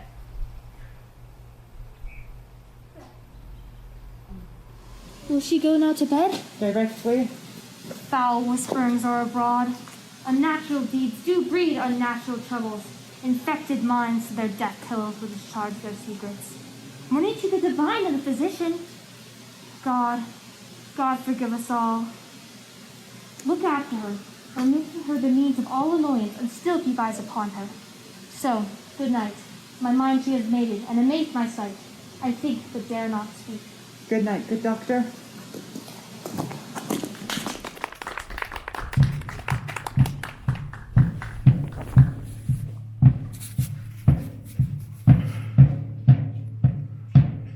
The English power is near, led on by Malcolm, his uncle Seward, and the good Macbeth. Revenge is burning them. Their causes would, to the pleading and the grim alarm, excite the mortified man. Near Burnham Wood shall we meet them. That way they are coming. Who knows Donalbain be with his brother? For certain, sir, he is not. I have a list of all the gentry. There is Seward, and many unrough youths that even now protest their first of manhood. What does the tyrant? Great Dunsinane he strongly fortifies. Some say he is mad. Others that do lesser hate him call it valiant fury. But for certain, he cannot buckle his distempered cause within the belt of rule. Now does he feel his secret murder sticking on his hands. Now does he feel his title hang loose upon him, like a giant's robe upon a dwarvish thief. Who then shall blame his pestered senses to recoil and start, in all that is within him to condemn itself for being there?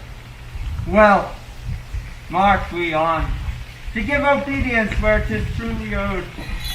Meet we the medicine of the sickly weal, and with him pour we in our country's purge, each drop of us. Or so much as it needs to dew the sovereign flower and drown the weeds. Make we our march towards Burnham.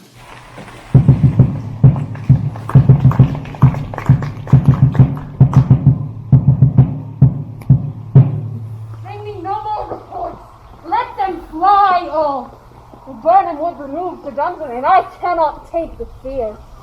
What's the boy Malcolm? Was he not of woman born?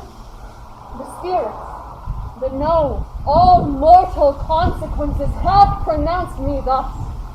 Fear not, Macbeth, for no man that's born of woman shall e'er have power upon thee. Then fly, false thanes, and mingle with the English epicules. The mind I sway by and the heart I bear shall never sag with doubt nor shake with fear. The devil damn thee black, thou green-faced moon. Or what's thou that goose look? There's 10,000 geese, villain. Soldiers say, go prick thy face and overread thy fear, thou lily-livered boy. What soldiers catch? Death of thy soul, those linen cheeks of thine are counselors to fear. What soldiers, waiters? The English force to please you.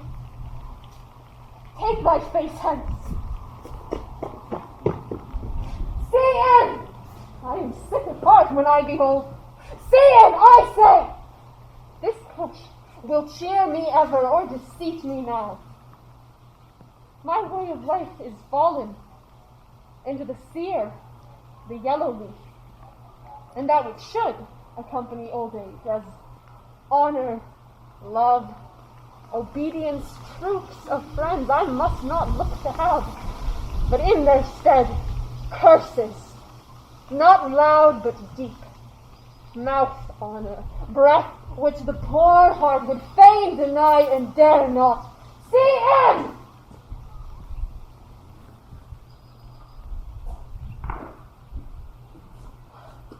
What news more? What's your gracious pleasure? What news more? All is confirmed, my lord, which was reported.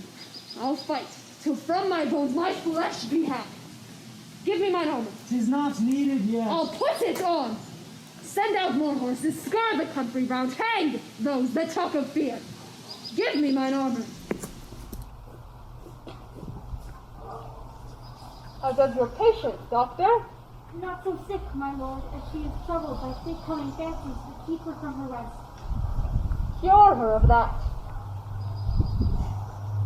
Canst thou not minister to a mind diseased, pluck from the memory a rooted sorrow, raise out the written troubles of the brain, and with some sweet, oblivious antidote cleanse the stuffed bosom of that perilous stuff which weighs upon the heart?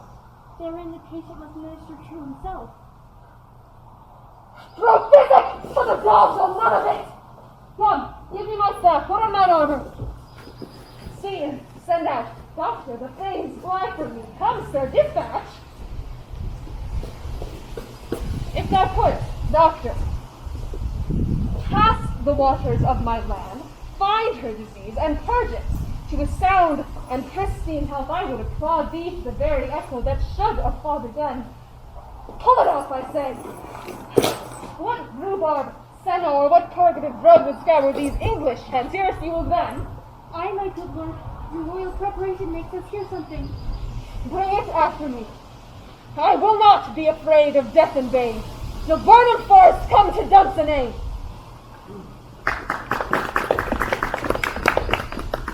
Were I from Dunsinane away and clear, profit again should hardly draw me here.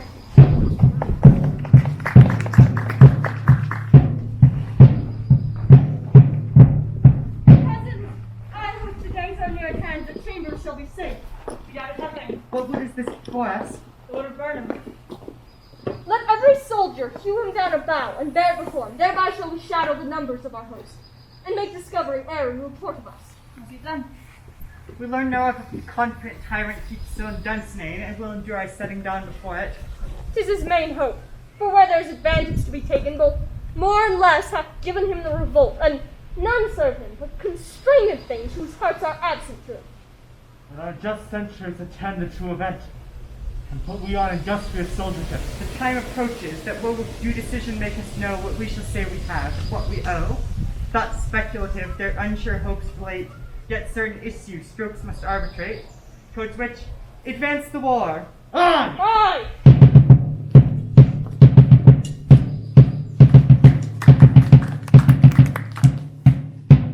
Hang out our banners on the outward wall, the cry is still they come. Our castle's strength will laugh a siege to scorn. Here let them lie, till famine and the ague cling them. Were they not forced with those that should be ours, we might have met them dareful, beard to beard, and beat them backward home. What was that noise? It is the cry of woman, my good lord. I have almost forgot the taste of fears. The time has been. My senses would have cooled to hear a night shriek, and my fell of hair would at a dismal treatise rouse and stir as life were in it. I have supped full with horrors. Direness, familiar to my slaughterous thoughts, cannot once start me. Wherefore was that cry? The queen, my lord, is dead.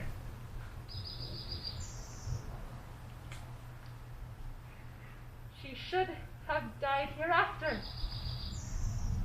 There would have been a time for such a word.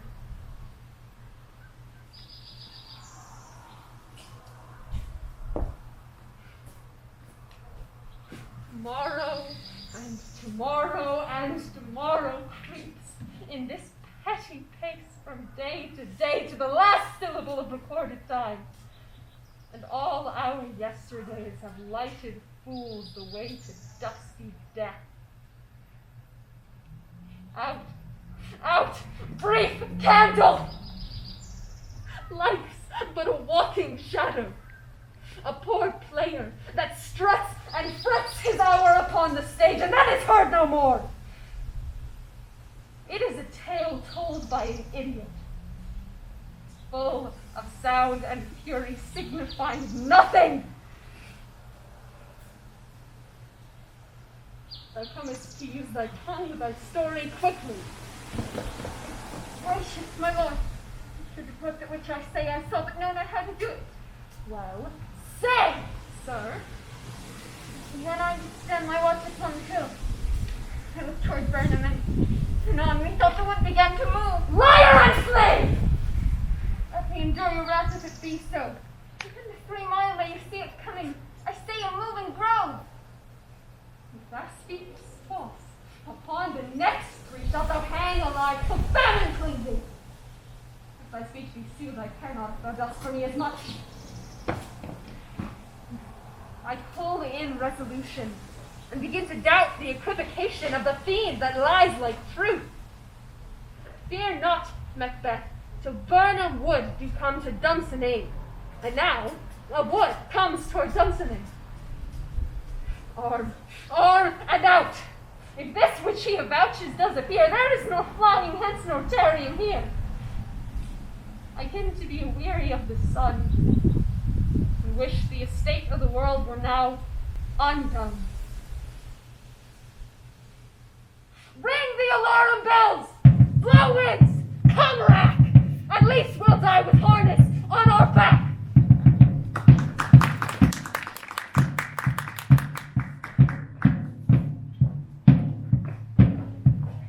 Now, your leafy screens throw down and show like those you are.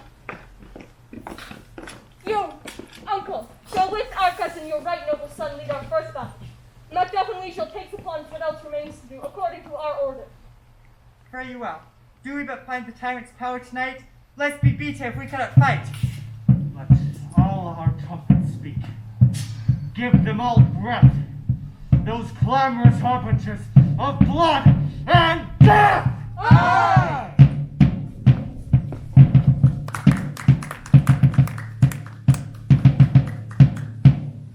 They have tied me to a stake.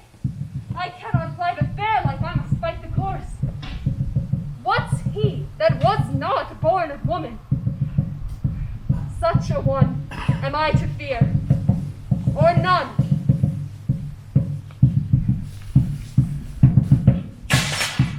What is thy name?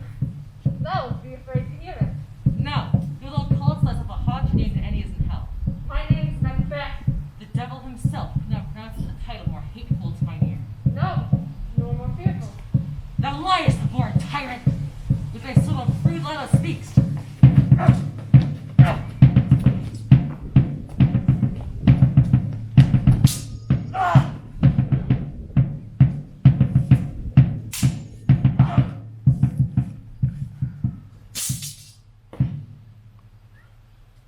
Thou wast born of woman. But swords I smile at, weapons laugh to scorn, brandished by a man that's of woman born. That was anointed. Tyrant, show thy face! Thou be slain, and with no stroke of mine. My wife's and children's ghosts will help me still. I cannot strike it. Wretched currents whose arms were hired to bear their staves. Either thou, Macbeth, or else my sword, with an unbattered edge I sheath again, undeeded.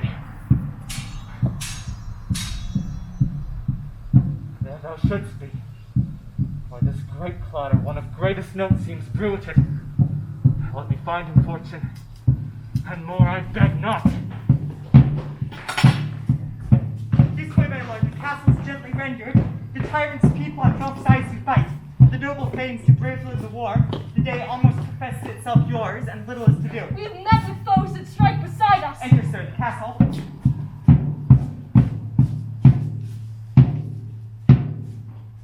Why should I, play the Roman fool, to die on mine own sword? Was I see lies, the gashes do better on them. Turn, hellhound! Turn. Of all men else I have avoided thee. But get thee back. My soul is too much charged with blood of thine already. I have no words. My voice is in my sword. Thou bloody villain, and terms can give thee out!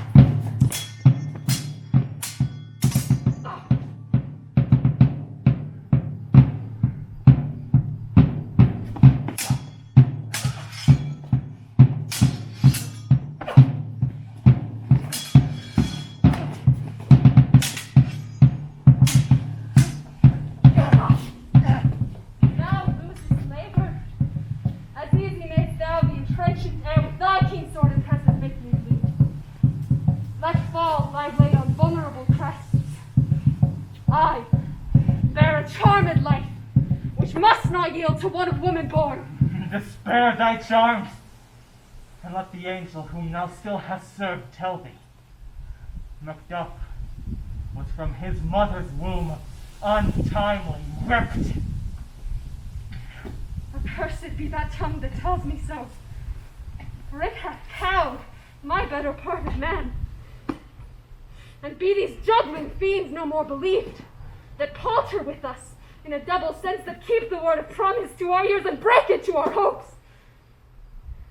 I'll not fight with thee. Heaven yield thee, coward! He lives to be the show and gaze of the time.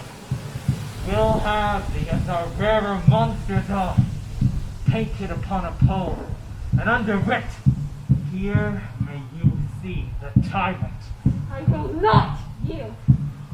To kiss the ground before young Malcolm's feet and be baited with the rabble's curse. Though Burnham would be come to Dunsinane, and thou oppose being of no woman born, yet I will try to last. Before my body I throw my warlike shield. Lay on, Macduff, and damned be him that first cries, hold, enough!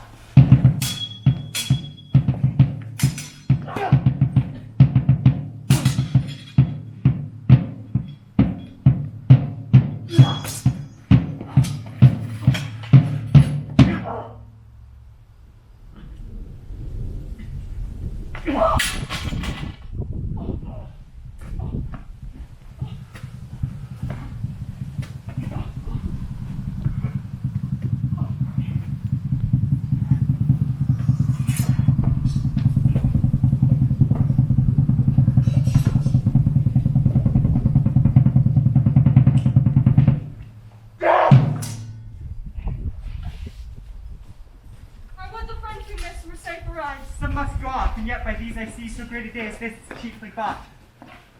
Macduff is missing, and your noble son. Son, my lord, who was told to start. He only lived but till he was a man. No sooner had his prowess confirmed in the untruthing station where he fought. Like a man, he died. Then he is dead? I am but of fear. While the sorrow must not be measured by his worth, for then it hath no end. Had he hurts before? I on the front. Why then, God soldier be he. Had I as many sun-side hairs, I could not wish so fair a death. And so his knell is knolled. He's worth more sorrow, and not all spent for him. He's worth no more. They say he parted well and paid his score, and so God be with him. Here comes newer comfort. Hail, King, for so thou art. Behold, where stands the usurper's cursed hand. The time is free. I see thee compassed with thy kingdom's pearl, and speak my salutations in their minds, whose voices I desire aloud with mine. Hail, King of Scotland. Hail, King of Scotland! We shall not spend a large expense of time before we reckon with your several loves and make us even with you. My thanes and kinsmen, henceforth be earls, the first that ever Scotland in such an honour named. What's more to do, which would be planted newly with the time, as calling home our exiled friends abroad that fled the snares of watchful tyranny, producing forth the cruel ministries of this dead butcher and his fiend-like queen, who, as 'tis thought, by self and violent hands took off her life. This, and what needful else that calls upon us, by the grace of grace we will perform in measure, time, and place. So thanks to all at once and to each one, who we invite to see us crowned at